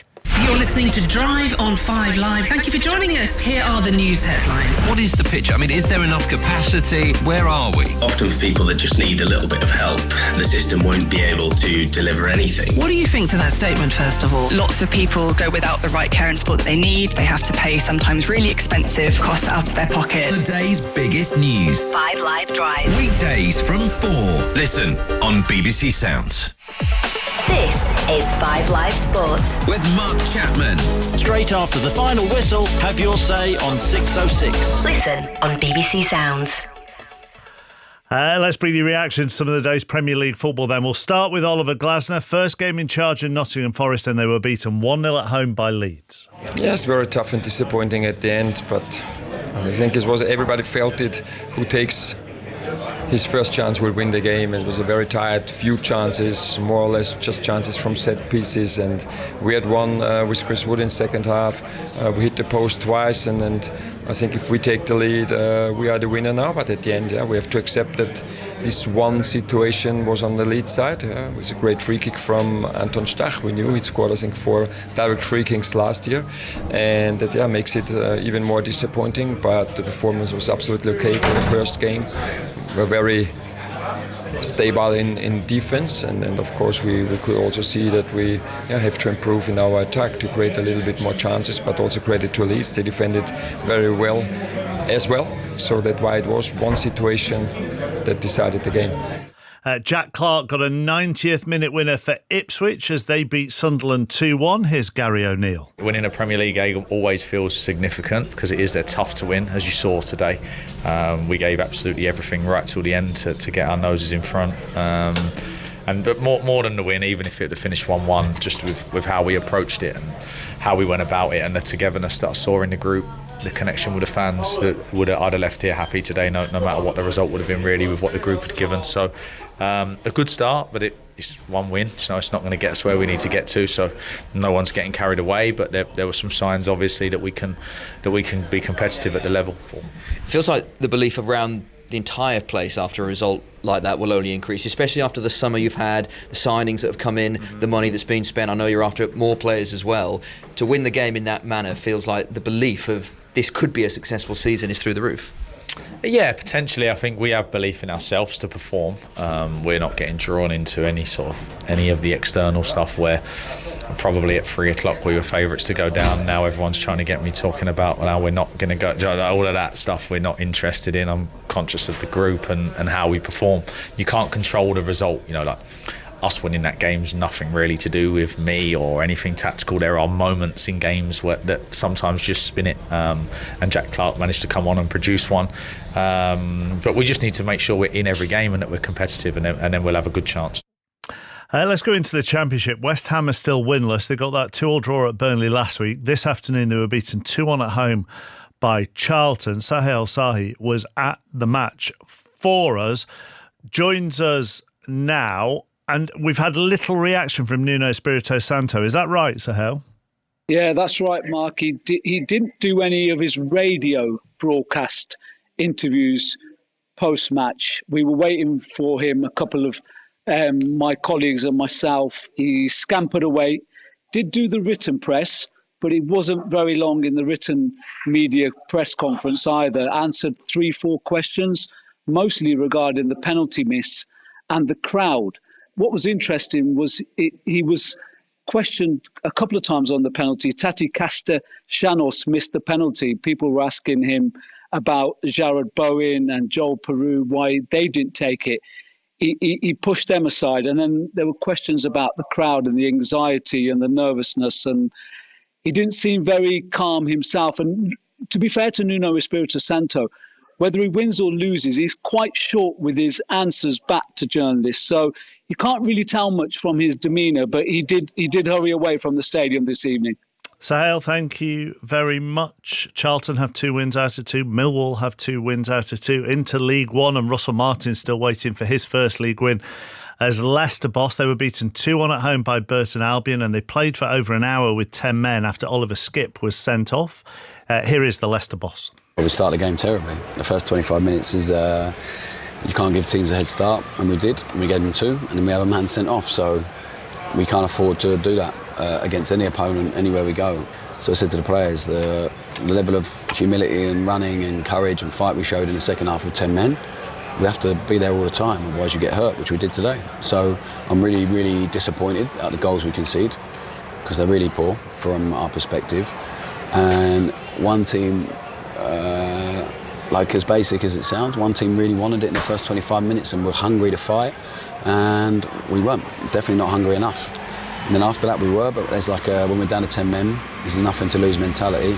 I think they did great to be, the players, we did great to be so dominant with 10 men, because that's not easy, but it's so hard for us at that point. Kenny Crawford with a goal in the Dundee derby. And it's the visitors who are in front, Mark. It's Dundee United 0, Dundee 1. A brilliant goal by Dre Wright, former Colchester man.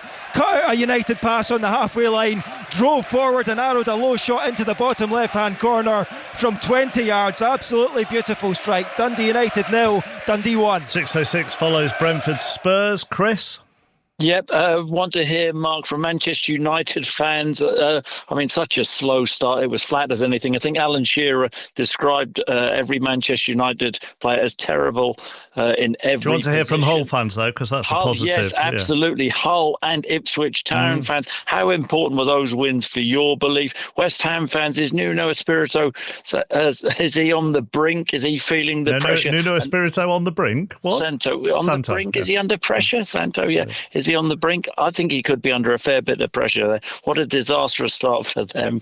And Leicester City fans, what is going on there? So, yep, there you go. 08085 909 693. Mark. Thank you very much. Let's go back to Brentford. The home side lead 2-0. Plenty more Bon Jovi facts coming in. Our colleague on Radio 2, Vernon, tells me, John Murray, that John Bon Jovi is great mates with Robert Kraft. Obviously, you know who Robert Kraft is? He owns one of those American...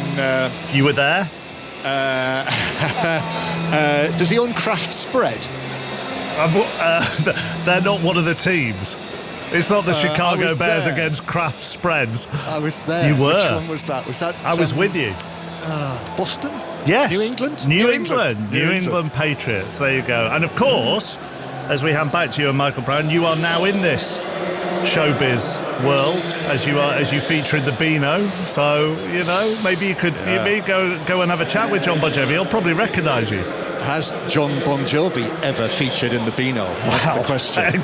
That's one up on him. You've got. It is, and actually, our friend Caroline Barker said, "I've missed the Premier League open goal of the season." In that, I should at half-time have said that Brentford were halfway there. Don't do that for the whole of the second half. Don't. Right, second half about to begin. Brentford 2-0 up on Tottenham, and Tottenham have made a couple of changes. So I see that Conor Gallagher is off. Mateus Fernandes is on, the £85 million signing from West Ham. So he's on for his competitive debut, Michael. And Rodrigo Bentancur has come on as well. So a double change from Roberto De Zerbi at half-time. He wants to grab hold of the middle of the park. He needed to get a reaction. He needs to get an understanding how to increase possession, increase control, close down, more aggressive. Bentancur straight away is a little push. Is he unfortunate? That's his first contact as the referee punishes him. We need to see a little bit more than that. We need to see Spurs players being aggressive, trying to get this control back. But with this Spurs side, with the quality they've got, John, we were sort of having a chat about it at half-time. They come back, they get a goal. You won't be surprised if they go on and do better than that. I think it's Bergvall, the other player, who's been substituted, isn't it? As Brentford come forward with a dangerous-looking cross from the left-hand side. Absolutely whipped in from the left flank by Sangari as well, who created the opening goal. He's a central midfielder there. He looked like the archetypal winger. He's flying out, as I say, not afraid to release, jump out, They balance off really well, this Brentford side, so it allows you to do that. And we're going to see a long throw, John. Yeah, we are, and they've got to be quick with their long throws now, haven't they? The countdown will be on from Michael Oliver. And actually, there's a player who sat down inside the penalty area. Nathan Collins has sat down, so Michael Oliver will have stopped his countdown. Is that the way to beat it? Well, is that the first time we've seen it? Surprised at you coming up with cynical ways to get around the rules. Quickly. I've just thought of it. It's a good one, though. So that means that he's now got time to wind himself up for his throw.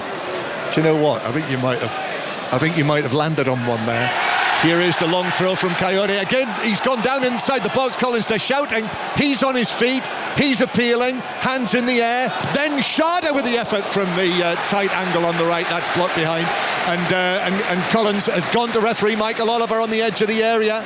They feel they've got a case. And we know, don't we, Michael, that the... wow, there's some shirt there. That's a handful of shirt by Senesi on There's Collins. Loads of shirt. But you know what I would say? In the build-up to it, he pulls his arm right away from the body, right? So then he reacts with the shirt. So are they then going to say, well, both of you did it?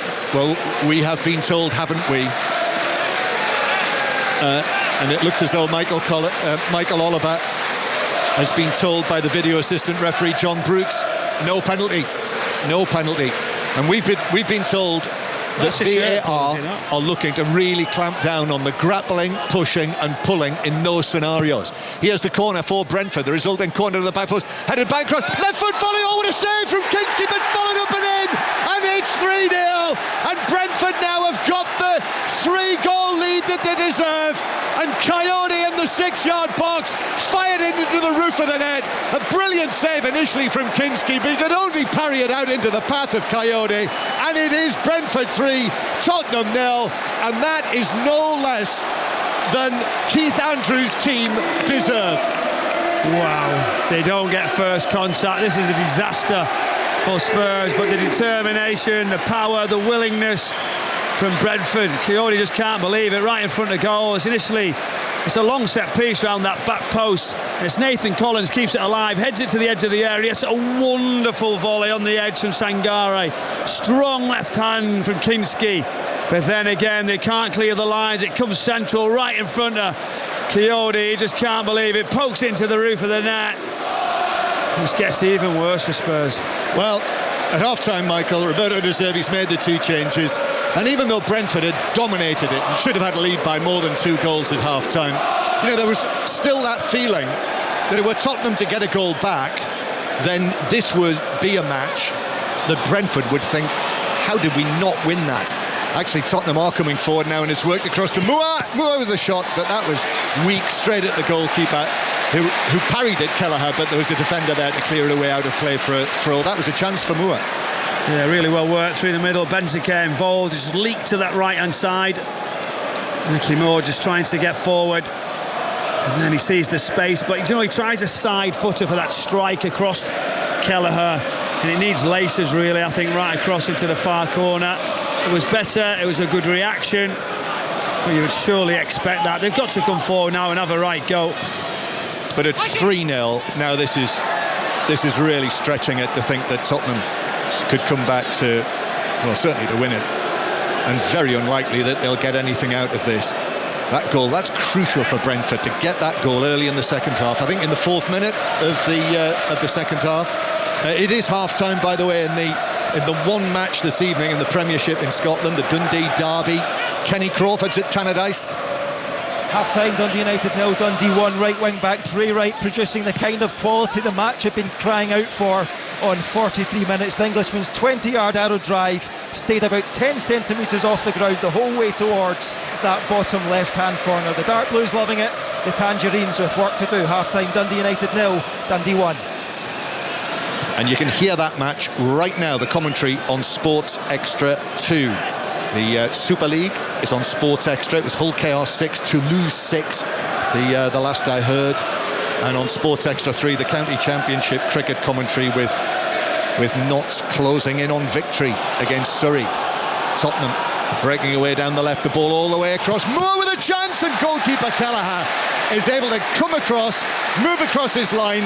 The shot was straight at him, and in the end, I think he sat on it. Oh, classic Andy Robertson. We've seen him do that for many, many years at Liverpool. Down that left-hand side, he sees it early. Mikey Moore desperately trying to gain ground down the right.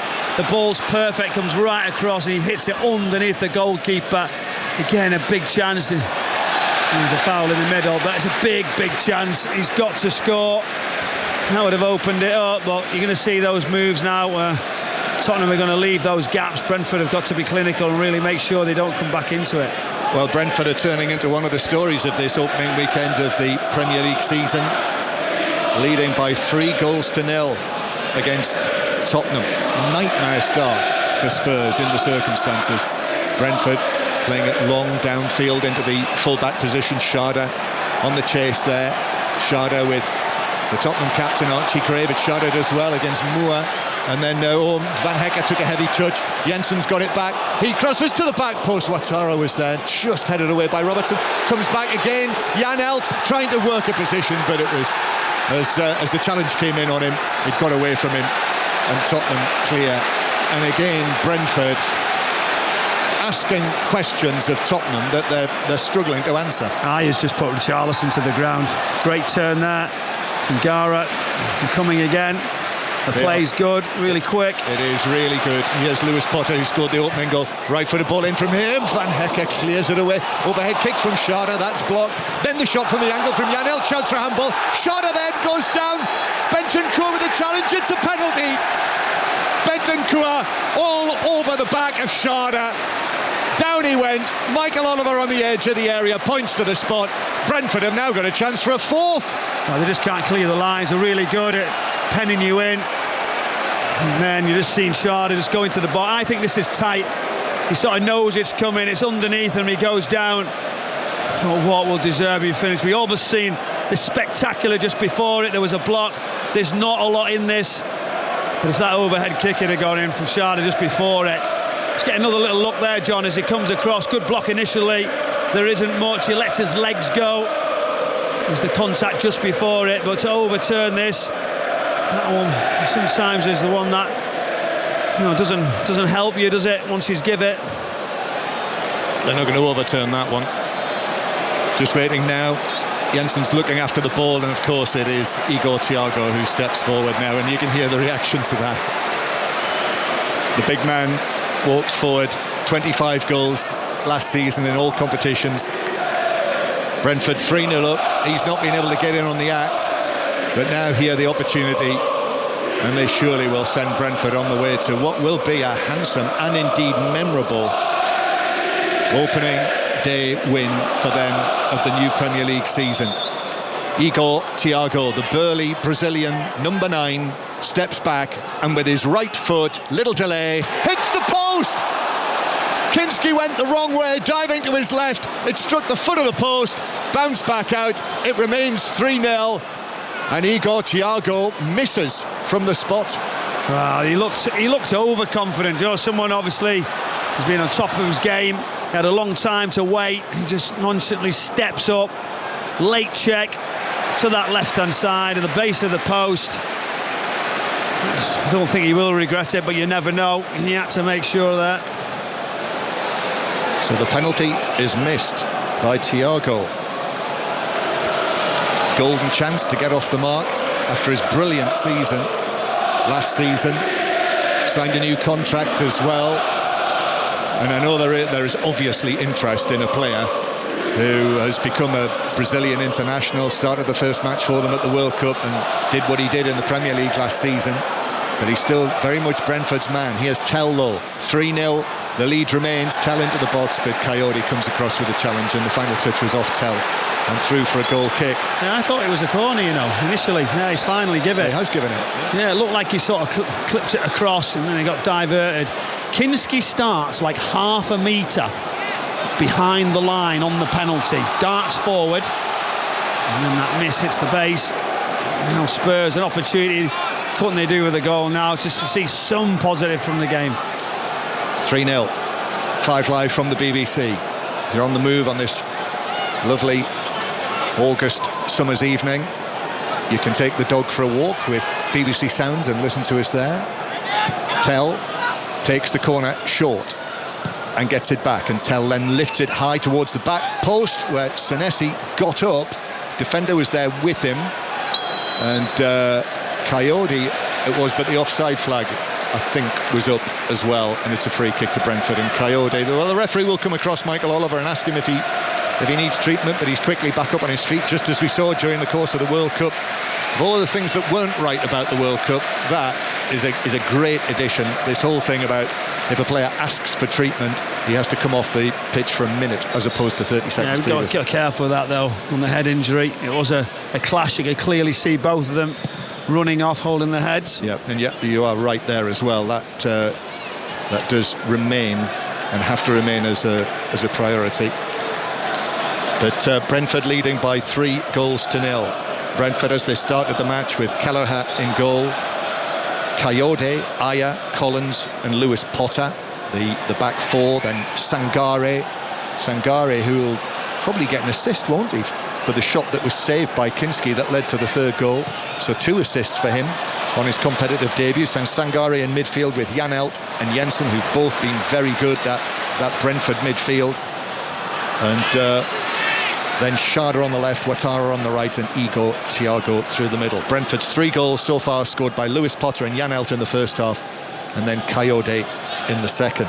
And Tottenham now, having made the changes, Kinski in goal, Archie Gray, Van Hecke, Senesi and Robertson, their back four.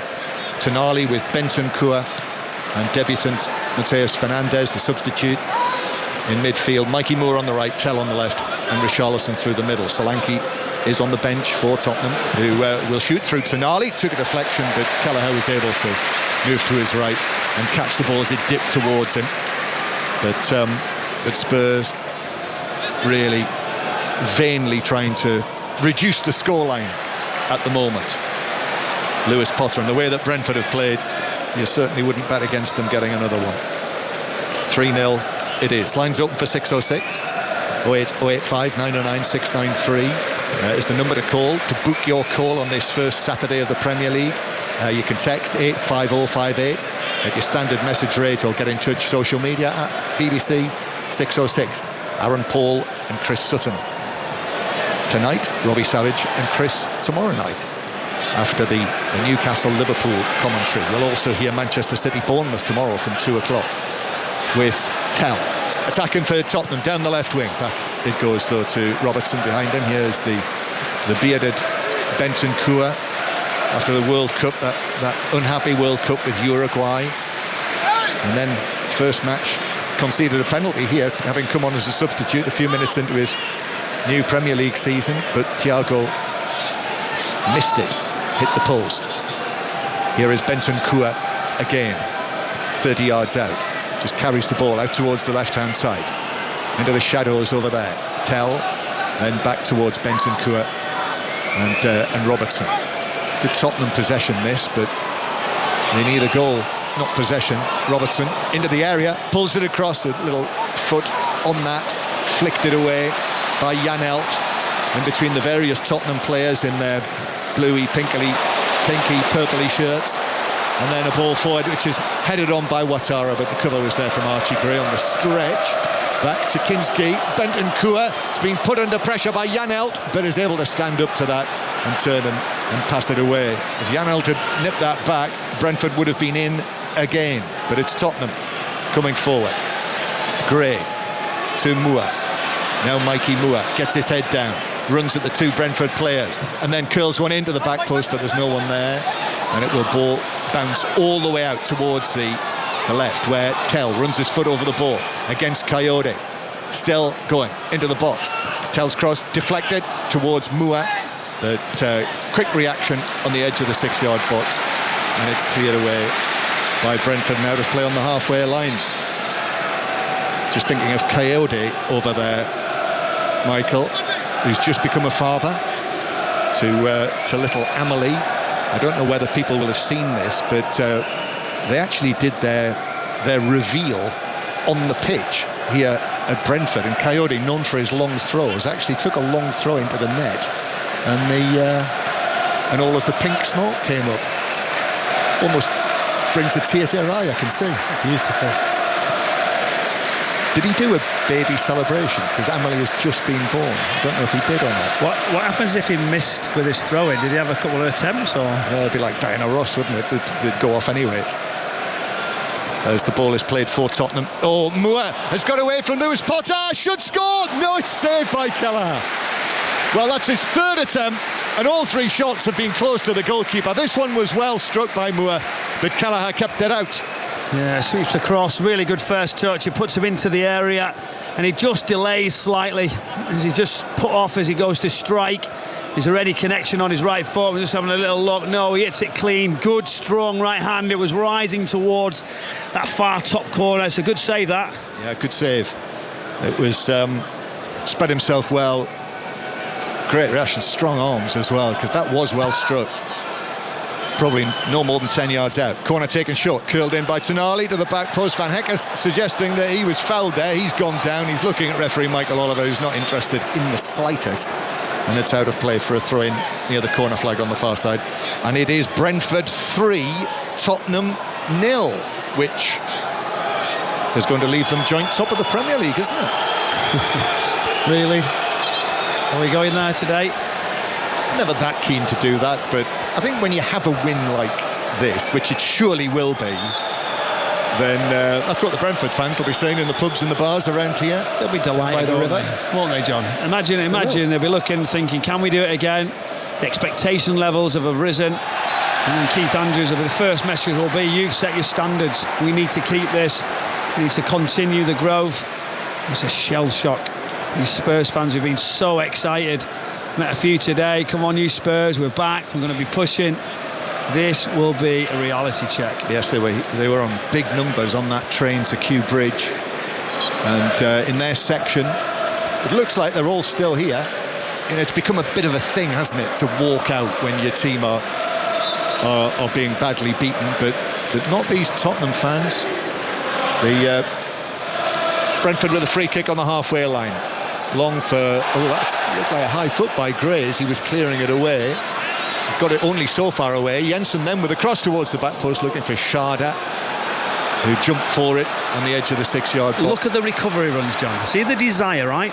That's your main striker getting back into that right back position. 3 of them, direct runs, close as you can, nearest to the ball. That's desire, that's determination. Yeah, and that was a great spot, Michael, as Tottenham broke forward. As Spurs played the ball into the box, but that's a diving header away by Aya.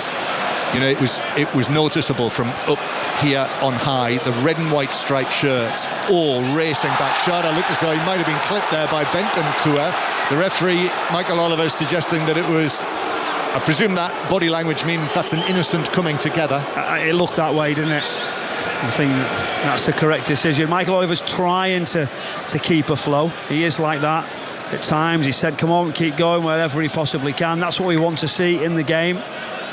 Even the players really deep down, they don't want it stopped all the time.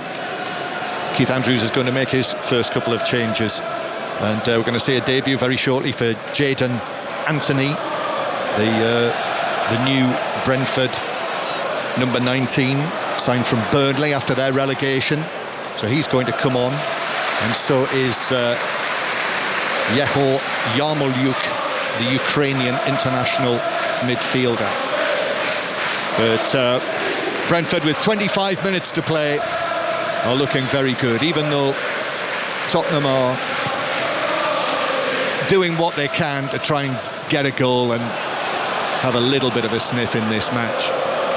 It does feel as though this Brentford, this performance today, is going to be a winning performance, as the ball is played away by Kinski for Tottenham. And further forward, Richarlison on the chase.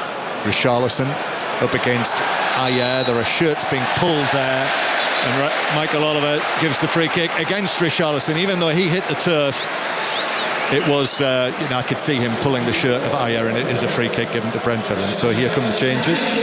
Matthias Jensen, very good. What is that, 65 minutes that he's played, scored the second goal. Janelt scored the second goal. Jensen was involved in it, so he is off. And also, in fact, it's going to be a triple change. Jensen.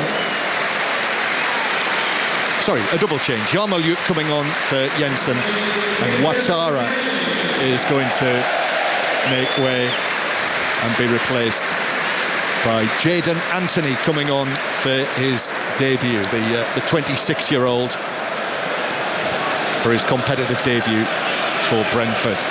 To say the former Burnley man, but also Bournemouth before that, and also he actually did start out as a youngster at Arsenal, Jadon Anthony, so coming on to play against Tottenham. And we're also going to see Dominic Solanke, Michael, coming on for Tottenham, and James Maddison as well coming on. He did play in the final few matches of last season after his many months out after an ACL injury. So James Maddison making his first appearance of the season. Maddison and Solanke onto the field. Yeah, good additions, that's for certain. I don't know how long they can play for, but Maddison can change the game.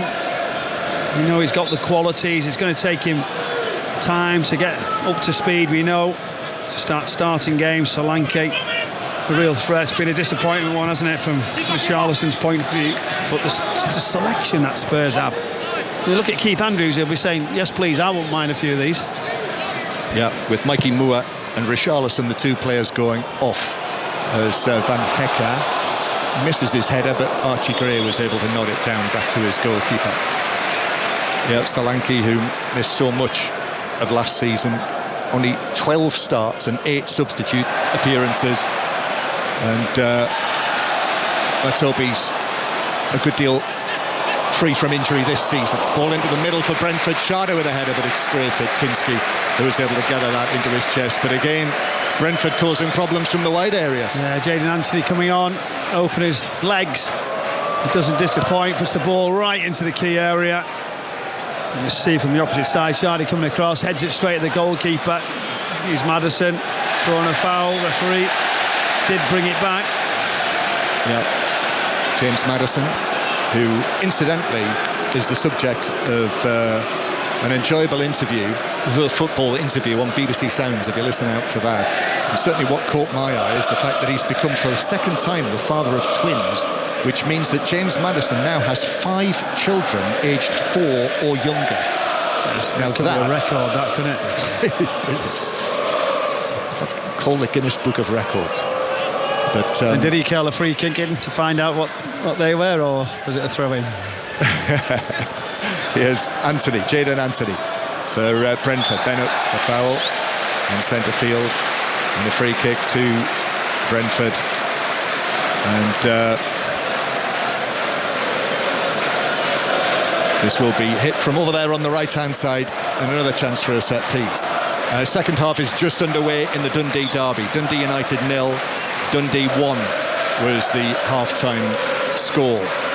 Tomorrow, all of the matches covered. 5 Live's Premier League Sunday, the first of the new season, with Aaron Paul. Free kick for Brentford, taken short, then played in towards the back post where Collins was up there. He's able to keep it in, does well on the left wing, Collins. And then Sharda's pass bounces down near the corner flag. Also down there for Brentford, Yarmolyuk. And in the end, Tottenham win themselves a throw-in down in that area, in the right-back area. The showboat in here, John. Little nutmegs, little flicks around the corner. This is Spurs against some top players. Brentford and cruising.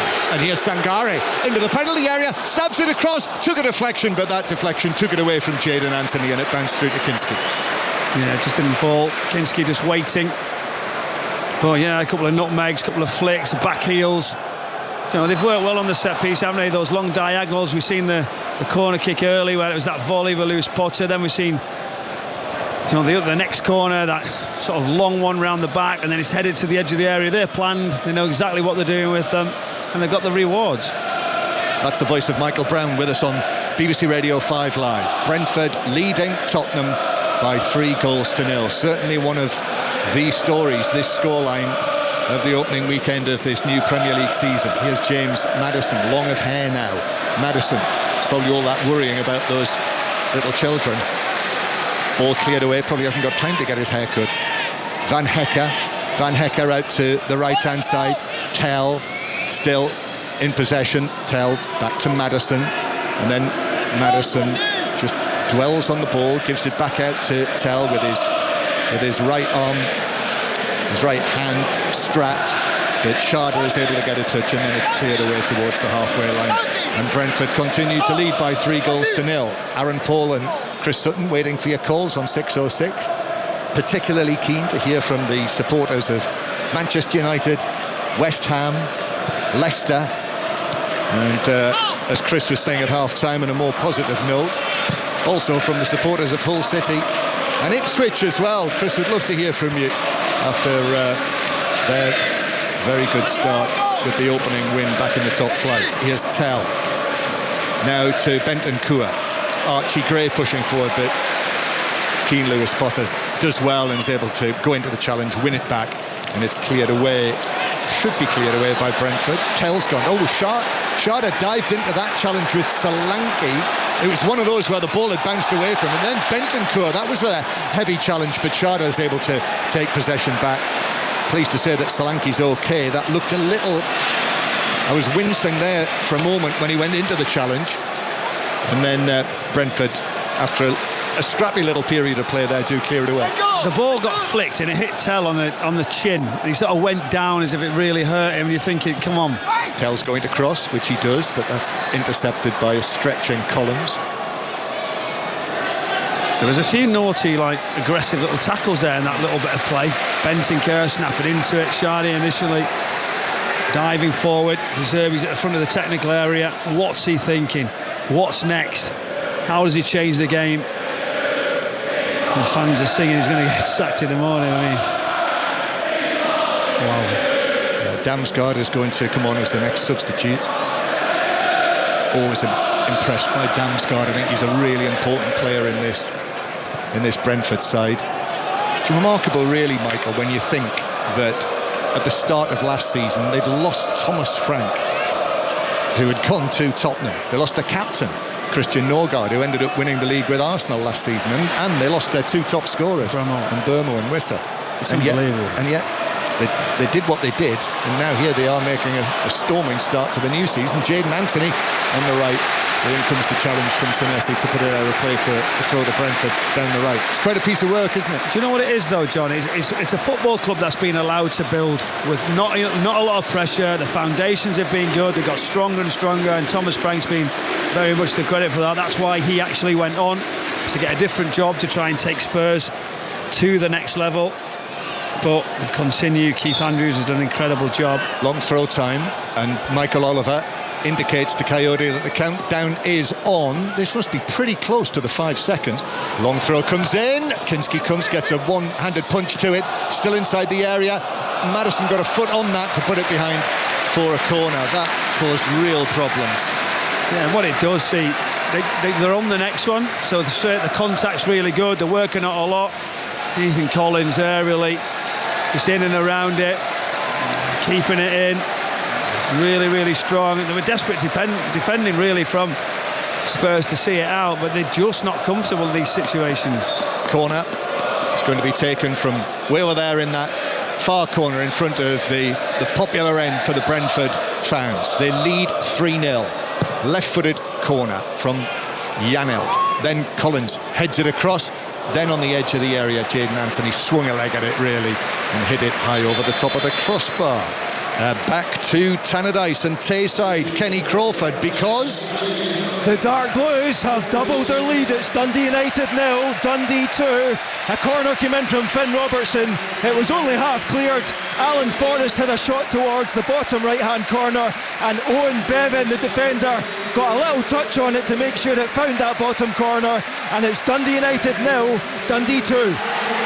And I can tell you that both Coyote and Sangare are being substituted. Two of the leading performers for Brentford today. Sangare on his competitive debut, the club record signing, being involved in two of the goals, and Coyote, who scored the third himself, Michael. Yeah, he's done so well, hasn't he? Coyote defensively, one-on-one, he's made the back post, he's been in and around it. Obviously seen the goal as well, but Sangare started it off. As you got Thiago with a chance on the edge of the 6-yard box.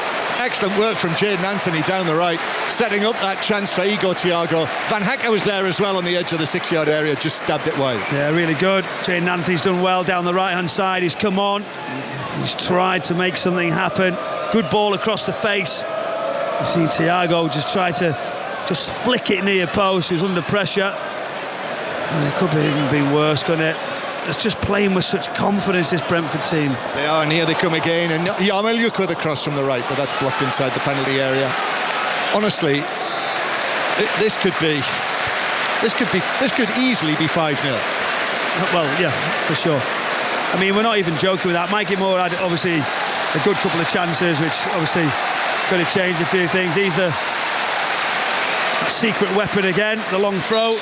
Yeah, Coyote, Damsgaard and Hickey were the two Brentford players to come on. Coyote's latest throw, attempted flick on by Collins, but it just looped into the air and Kinski was able to take it. Another point, Michael, with this 5-second countdown for the long throw, I think it's in the gift of the referee as to when that 5 seconds begins. And on the evidence that we've seen here, I mean, Coyote was quite sharp there in taking that one, but the one before, I thought he was quite generous, Michael Oliver, in leaving it before he started the countdown as Maddison is fouled by Janelt in centre field. Yeah, because they're just delaying, aren't they? Picking it up, waiting for that countdown, especially when you're winning. They're just going to try and take as much time, but I think it's been positive, hasn't it? It's getting it back in. Michael Oliver's tried on a few challenges. Madison let them go. Playing it back centrally to Nali. To Maddison on the edge of the area, but he's out-muscled there, Maddison. They enjoyed that, the home supporters. 3-0 it is. And then Hickey with a foul on Robertson. Maddison was pulled, He was unlucky there right on the edge of the area. But the referee just said no. But it is a free kick after the two World Cup teammates together, Hickey and Robertson, fouled by the Brentford man on the Scotland captain. So 3-0 if you just switched on. Lewis Potter, Janelt and Coyote, the Brentford goal scorers. And Keith Andrews' team on their way to what really will be a handsome win here. And actually, if you're a Brentford fan, you'll hear them on 5 Live on Tuesday night as well. Commentary Tuesday, Wednesday and Thursday night on 5 Live and Sports Extra of the Carabao Cup matches. Birmingham City away for Brentford. And then in the Premier League, Michael, Brentford have got Leeds away, Sunderland at home and Bournemouth away. And after this win, after this 3 points, which it surely will be, they have the opportunity there, picking up points from those matches to make a fast start. And that's the difference for them. And it does look good. I think the Premier League can be cruel where you feel like you can forecast and say, right, these are the games we're going to go and take something home, and then you're left disappointed. And you look at the Spurs and you're sort of going, right, well, this is a game we feel like we can come here. We've actually been blown away. Yes, it's a new team, a new start. Brentford, so impressive. We talked about it, didn't we, John, at the start, about the continuity of this Brentford team and uncertainty what we were going to get with Spurs. Tottenham in the Brentford defensive third. Bentancur with his pass loses possession, passed it straight into Janelt, and 3-0. Could have been 4-0. Igor Thiago hitting the post with a penalty. Here's a long pass for Anthony, who jumps through it, but it's over his head and will roll out of play for a throw-in halfway inside the Tottenham half. Tottenham not in Europe this season after their 17th place finish, and it is only the second time in now 17 seasons that Tottenham have not been in Europe, but that means that they'll be playing in the Carabao Cup in midweek at home to Charlton, so there'll already be scrutiny on that. Almost certainly be a very different team, but even so. And then Newcastle at home next weekend. We'll have to see what happens with Newcastle against Liverpool. You'll hear that on 5 Live tomorrow from 4:30. John, when you said a very much a changed team, all of a sudden adds pressure, doesn't it, straight away, to what he selects?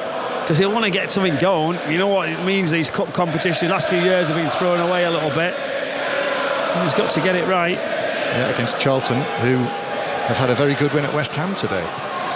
I'm sure Aaron Paul and Chris Sutton would like to hear from Charlton fans as well. 0885 909 693. Andy Robertson out there on the left. Tonali, who's just sort of ticked over in midfield, hasn't he, Sandro Tonali, in what's been a disappointing team performance. Not enough control, John. Not enough. Here's Tell going to have a shot at goal from the best part of 25 yards. That flies away into the Brentford fans. Yeah, miles away, desperate. No real sort of structure to it. And this is the thing, isn't it? When you bring Tonali to the football club for the amount of money, you're expecting him to dictate it, to control the game. Everything goes through him, the tempo, the runners, the organisation in the middle of the pitch. 5 captains, 4 of them are not there, left with a youngster. He has to be the one who takes advantage of this, of everybody in and around him. This Brentford team, I just seen a minute ago, Thiago with that back heel inside, John. It's ridiculous. In his own half, back heeling it inside against Spurs. Well, you can hear there's a buoyant atmosphere inside the G-Tech Community Stadium. Start of a 6th successive season in the Premier League. There was a time not that long ago when that would have seemed inconceivable. There was a yellow card for Janelt in the middle of all that for a pull-back. And that is it for Igor Thiago, who will be replaced by another debutant, his first competitive appearance for the now 34-year-old former England striker Callum Wilson, relegated with West Ham last season. But do you remember last season when he came on for West Ham and scored a very late winner against Tottenham? And on he comes, and he will be a very useful man to have in a Premier League squad, you would think. Really good, demanding from the team, trying to give him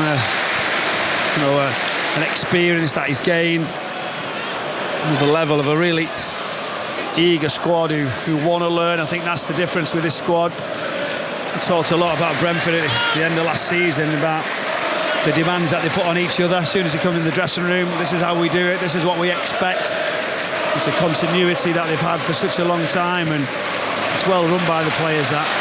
Here's Hickey for Brentford, gets his head down, sets off from the halfway line, now almost up on the edge of the penalty area, uses Anthony to his right. Back it comes Yarmolyuk with the cross, and Tell got there first with his head.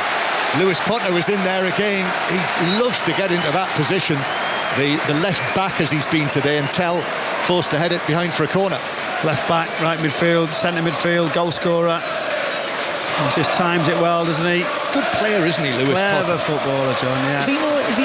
Is he nowhere near contention for international football, Lewis Potter? Never seems to get a mention, does he? So adaptable. International managers like adaptable players, versatile players. It's going to be a corner for Brentford. Damsgaard takes it in, and it's deflected goalwards, but straight at Kinski, who's able to go down and grab it into his body after Ayer turned it goalwards.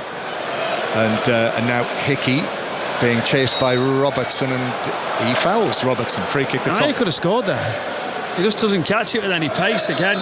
Pace of the ball is important as he just glances it. I can't believe the amount of chances that Brentford have had.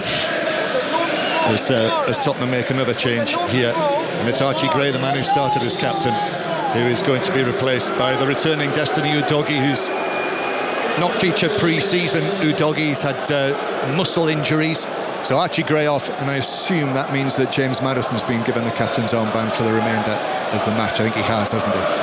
So Udogie makes his return from injury. I suppose he's one who may well play in the Carabao Cup at St Andrews on Tuesday night. Brentford 3, Tottenham 0. 5 live from the BBC. 6:06 on the way once we wrap things up at the end of this match. Tonali taking this free kick high into the Brentford area. They'll want the clean sheet to go with this, and Collins gets up high, the captain, and is able to head it away. Ball retrieved though by Mateus Fernandes for Tottenham. Now here is James Maddison in a deeper position.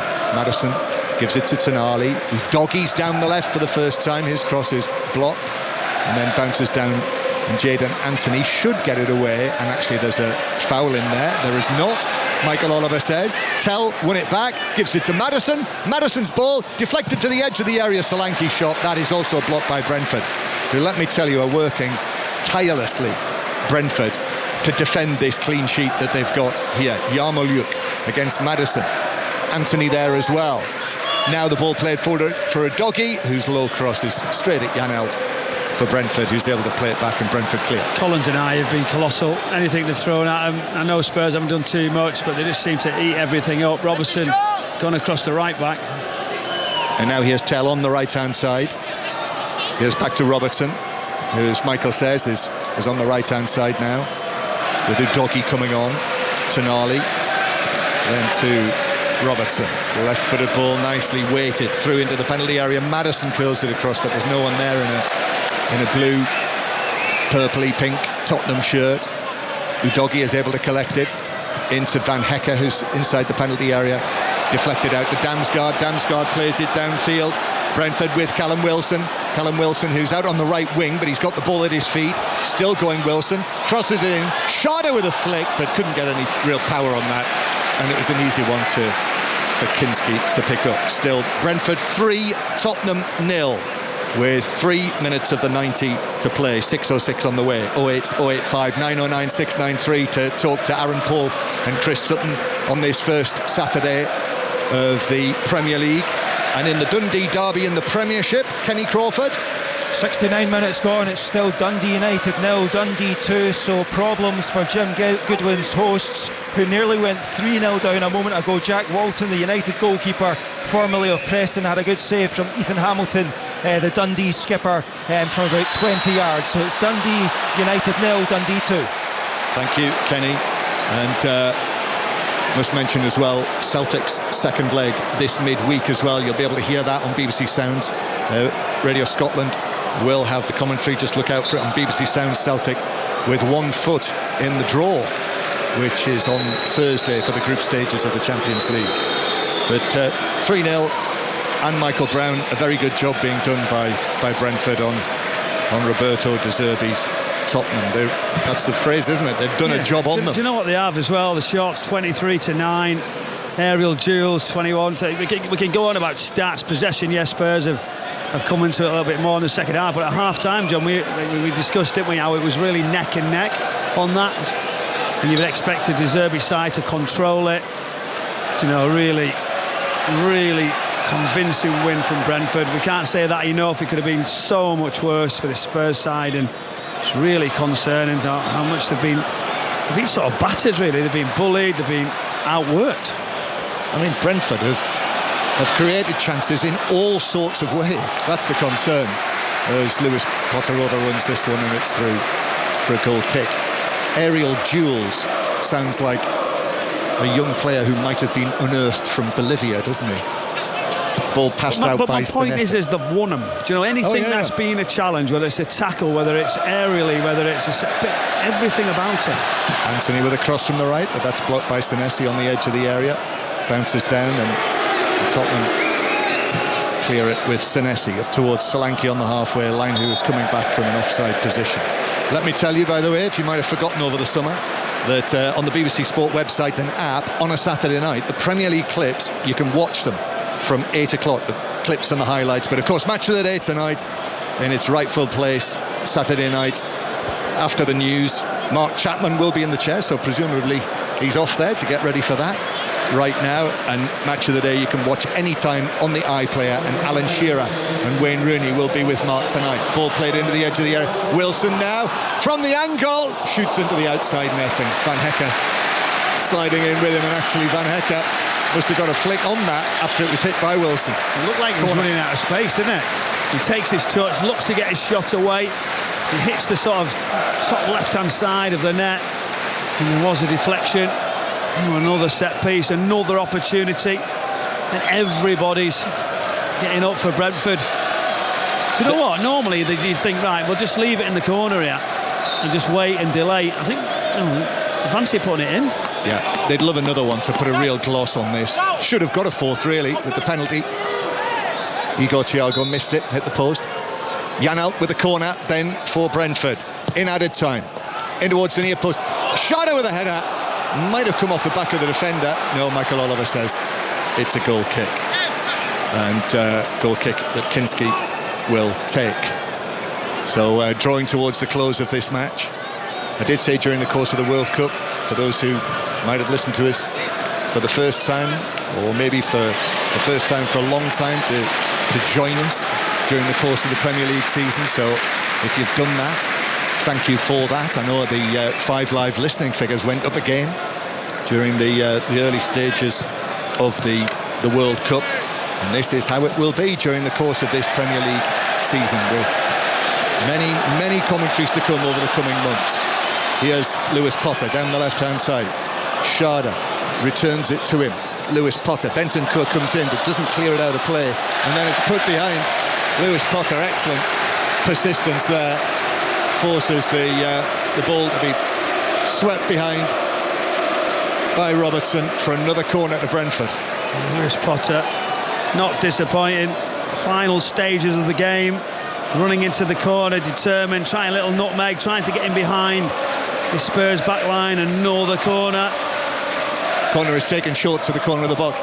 Then back, it's swirled in, cleared away by Kinski, and then Yarmolyuk goes for goal and blasts it half the way up the stand. So it remains 3-0.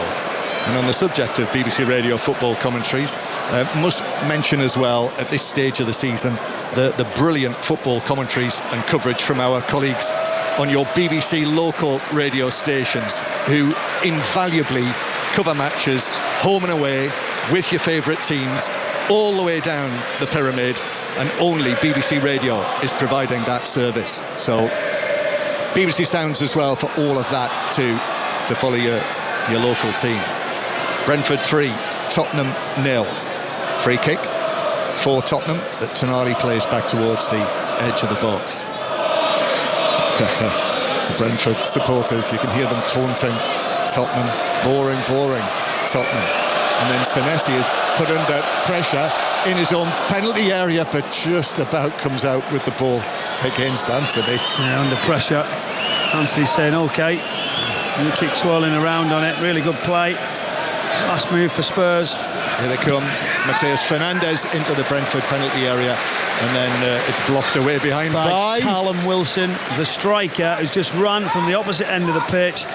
It just tells a story of the whole game. The willingness to work for each other at 3-0 up. They haven't stopped, they haven't tried to delay, they've kept pushing and pushing and pushing. Great energy from this Brentford side. 606 will be along shortly. 08 085 909 693 to book your call. Robertson with the corner for Tottenham. Sharda heads it up in the air at the back post, trying to clear it, and then it's touched away by Damsgaard. But I think that is it. The final whistle goes. What a start to the Premier League season for Keith Andrews and his Brentford team after their 9th place finish last season. All the talk coming into this was about Tottenham. What would they do starting a season under Roberto De Zerbi for the first time? Well over £200 million spent, and Brentford have done what a job they've done on them. 3-0 Michael Brown, and should have been many more. There should have been a lot more now. Just watching Keith Andrews with delight right through the bench, the technical area, high-fiving, telling them how well they've done, but on the pitch is something that's been really, really impressive right from the first whistle. As we watch this side go after this Spurs team, who had loads of talk about where they were going to finish, are they going to challenge for Europe? Lots of new signings, desire, determination, runs in behind, causing problems for this Spurs side from the off. Even at 3-0, they didn't disappoint, they kept going. They were so good. It could have been a lot worse, but full credit to Brentford. They were exceptional on the day. Can you offer anything to Tottenham fans? I think what we can offer is that it's in change. We're going to have to give it time. As a manager who is very thorough, who understands tactics, technical situations. Next few weeks he's going to get his accomplished squad. A couple will come back, and then he needs to start performing. He needs to find a formula. He needs to find an understanding to make them better. They huffed and puffed. They showed some little bit of signs of some quality, but nowhere near enough in the dogged work, the determination, the the hard work of football when you're under pressure just wasn't there in the squad. They didn't really excite. They didn't give the side, those fans, a goal, something. That was the key. And they were just outdone all the way through the second half. Well, the Tottenham players have gone over in, all of the players, the substitutes, Roberto De Zerbi as well, to thank the Tottenham fans for coming. We'll have a final word from Michael in a moment or two, but let's just update some of the other live action that is taking place. How long to go now in the Dundee derby with you, Kenny Crawford? 78 minutes gone, still Dundee United 0, Dundee 2. The Tangerines, the home side, are throwing everything at this now. Their two Australian substitutes, Lachlan Rose and Zach Sapsford, have both had efforts just wide of the post. Can they rescue something from this game in the last 10 minutes of normal time? Dundee United 0, Dundee 2.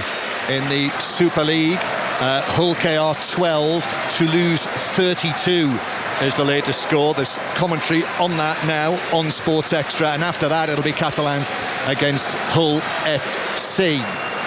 It finished South Africa 16, New Zealand 33 in the Rugby Union Test in Johannesburg as well.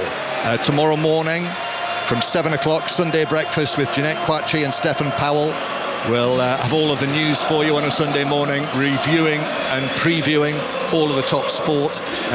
Katie Smith is in for Colin Murray in the morning from 10, and then from 12 the first 5 Live Premier League Sunday of the new season with Aaron Paul, which will include commentary on Manchester City, Bournemouth and Newcastle, Liverpool, with the Dutch Grand Prix on Sports Extra, and Brighton Aston Villa on Sports Extra 2.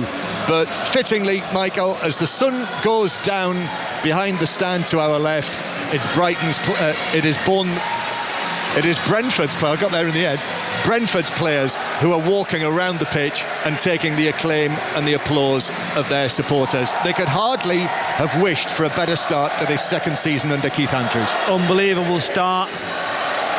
And it wasn't just that they got the win, it was the way they went about the job. It was entertaining for the supporters. It just started in front of us, this little walk round.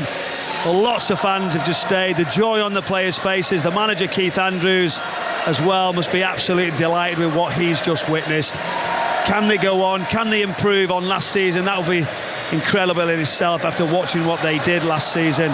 But it's a really strong start. They will keep continuing to fight to improve. But as they go now towards those fans behind the goal, what a day for Brentford. Thank you very much, Michael Brown, for your company on our first Premier League commentary together of the new season. Lines open for 606. Aaron Paul and Chris Sutton taking your calls. 08085 909 693 on whatever you've seen today. Text 85058. Get in touch at BBC 606. And also during 606, we'll try and bring you the live interviews with Keith Andrews and Roberto De Zerbi. So stay with us for that as well. And all of that after the news on 5 Live with Joel Hornby. The voice of the UK. This is BBC Radio 5 Live. 2 police officers are among 7 people who have been killed after a car travelling the wrong way on a dual carriageway collided head-on with a police vehicle near Middlesbrough. Cleveland police say the pursuit of a suspicious Volkswagen had been abandoned, but the vehicle was then in a crash on the A66 with a different police car. The officers have been named as PC Matthew Blades and PC Tom Clough. Matt Story is the Police and Crime Commissioner for Cleveland. I think everyone's heartbroken to hear it. We're a small force in the northeast of England and the communities here are really close-knit, and I think this will have a really big impact on people locally. But I think it's really important to stress that, you know, the esteem with which Cleveland police officers are held by local people is significant. Canada's Prime Minister Mark Carney says he suspended trade talks with the United States because Washington asked for too much and offered too little. He's confirmed that Canada will retaliate in kind against new 50% tariffs on a range of Canadian goods. And President Macron says France will provide Ukraine with new interceptor weapons to protect it from Russian ballistic missile attacks. Mr. Macron said it was crucial to provide Ukraine with all the necessary means to defend its skies. This goes beyond what the KGB did back in the days. Conspiracy theories and the Football World Cup. Is there ever one without the other? Well, I've been digging into one of the very best back in 1994. guy from Iraq gets a red card for a dubious tackle. I'm James Montague, and from BBC 5 Live, this is Sports Strangers Crimes presents Shadows on the Pitch. Listen on BBC Sounds. Are you ready to have your say in the UK's biggest football debate? Your teams, your views. Get ready. This is 606 with Aaron Paul and Chris Sutton on 5 Live. The Premier League is back. Chris Sutton is alongside me until 9 o'clock tonight. We are taking your calls until then. One of the big talking points on opening weekend, Manchester United getting mauled by the Tigers. McBurney turns it back, chance, and City lead in the opening game of the Premier League. And it's Shemi Ajayi who finishes from close range to give the Tigers the opener goal against Manchester United. Balumi, leave it actually for Slater, curls it in, maybe a chance, and City have doubled the lead. And what a way to open the Premier League season. City have done it. They've started with a famous, historic, first ever Premier League victory over Manchester United, and they've done it in some style. Chris, a bad start for Michael Carrick's Reds, but I said it last season, and I'll say it again. Sergei Yakirovich, tactical genius. You did say it last season, but let's get it right. What a brilliant result for Hull City. Want to hear from their fans. Did you think this start was possible? And for Manchester United fans as well, did you think this start was possible? Really insipid performance. Some Manchester United fans out there thought that they could challenge for a title. Really? Manchester United and Hull City fans, call us now. 08085 909 693. Hull fans, everyone has said you'll finish bottom, including that man over there, Chris Sutton. Come on and joust with him. 08085 909 693. Meanwhile, in our commentary offering this evening, Spurs were full of hope going into their first game of the season at Brentford. Headed back cross, left foot volley, oh what a save from Kinski, but followed up and in, and it's 3-0, and Brentford now have got the 3-goal lead that they deserve. This is BBC Radio 5 Live. Call free 08085 909 693. Text 85058. Text will be charged at your standard message rate. Visit bbc.co.uk/5 live terms for our terms of use and privacy notice. Yeah, last week on 606, a Spurs fan called and said Tottenham can win the league. Chris, it's a right bump back down to earth for the Spurs, isn't it? Well, I mean, it's one game. I mean, they can still win the league. Look, the bottom line is, Aaron, did anybody see this start coming from Spurs? I don't think so. No European football. I think Spurs fans thought, well, possibly a top 6 finish. That's realistic. But well done to Brentford. They've not really been mentioned this week. Spurs hoovered up at the G-Tech. What will be a good season, Spurs fans, for your side? Brentford fans, did you get the credit you deserve? Keith Andrews going under the radar beautifully. Everyone tipped them for relegation last season. They absolutely smashed it today. 08085 909 693. Chris, who else do you want to hear from tonight? Want to hear from Ipswich Town fans. Mr. Fields, my Ipswich Town friend. I know he was at the game today. He wanted a positive start. He got one. They beat Sunderland 2-1. Can you really stay up this season? They sort of fell away, didn't they, last time in the Premier League? Do you believe, Ipswich Town fans? And I was at Nottingham Forest today to watch a good start for Leeds. The game is pretty even, but Leeds United fans, some pundits tipping you for a top 10 finish. Could this be your best Premier League season for years? Let us know. And Aaron, what other EFL callers do you want to hear from Chris, tonight? it wasn't a big day in the EFL. It was a monster day in the EFL today. West Ham fans, 1 point from your first 2 games, and you're beaten by a South London outfit. Charlton supporters, you're the pride of the Blackwall and the Silvertown Tunnels. 2 wins in a week. How happy are you? Are the Addicts going to make the playoffs this season? Everyone was tipping you for relegation. People tipping you to struggle. 6 points in a week. Not bad from Nathan Jones' side. West Ham and Charlton fans, get in touch with us tonight. Staying in the capital, Millwall supporters, a statement win from your side today over Norwich City. Can you go one further? Come on and speak to Norwich's favourite son, Chris Sutton, 08085 909 693. There were big wins for Wolves and Southampton. Saints fans, is that the one that's going to get you propelled up the table and towards the Premier League? Into League One, Leicester City. Oh my word, because how bad does it get? You watched your side fall to defeat against Burton Albion today. We know about the situation with the board, but it's today on the players or Russell Martin. If you're a Burton fan, how good was Gareth Bowyer's side? How good were they? 08085 909 693. Whoever your team is, we are here until 9 o'clock this evening, taking your calls, reading your messages. Also, by the way, Chris, just a little one. I want to get in on the side. All I've heard the past 3-4 days, talking to EFL fans, talking to supporters of football clubs, yeah, we need 3-4 in. Yeah, we need 3-4. Yeah, well, World Cups, you know, it's had a bit of a knock-on effect with the window. We're into the last week of the transfer window. If you are an EFL supporter, or maybe you're a supporter of any club out there, how many do you need? What does your club need in the final week of the transfer window? Come on and tell us your shopping list. If you need no one, you can come and tell us what you're buying on your weekly shop this week anyway. Chris would be delighted to know. Yeah. Or where you shop. Yeah. 08085 909 693 is our number to dial. This is 606 with you until 9 o'clock tonight. We're going to go to the lines in a moment or so, but first up to Tannadice, Kenny Crawford.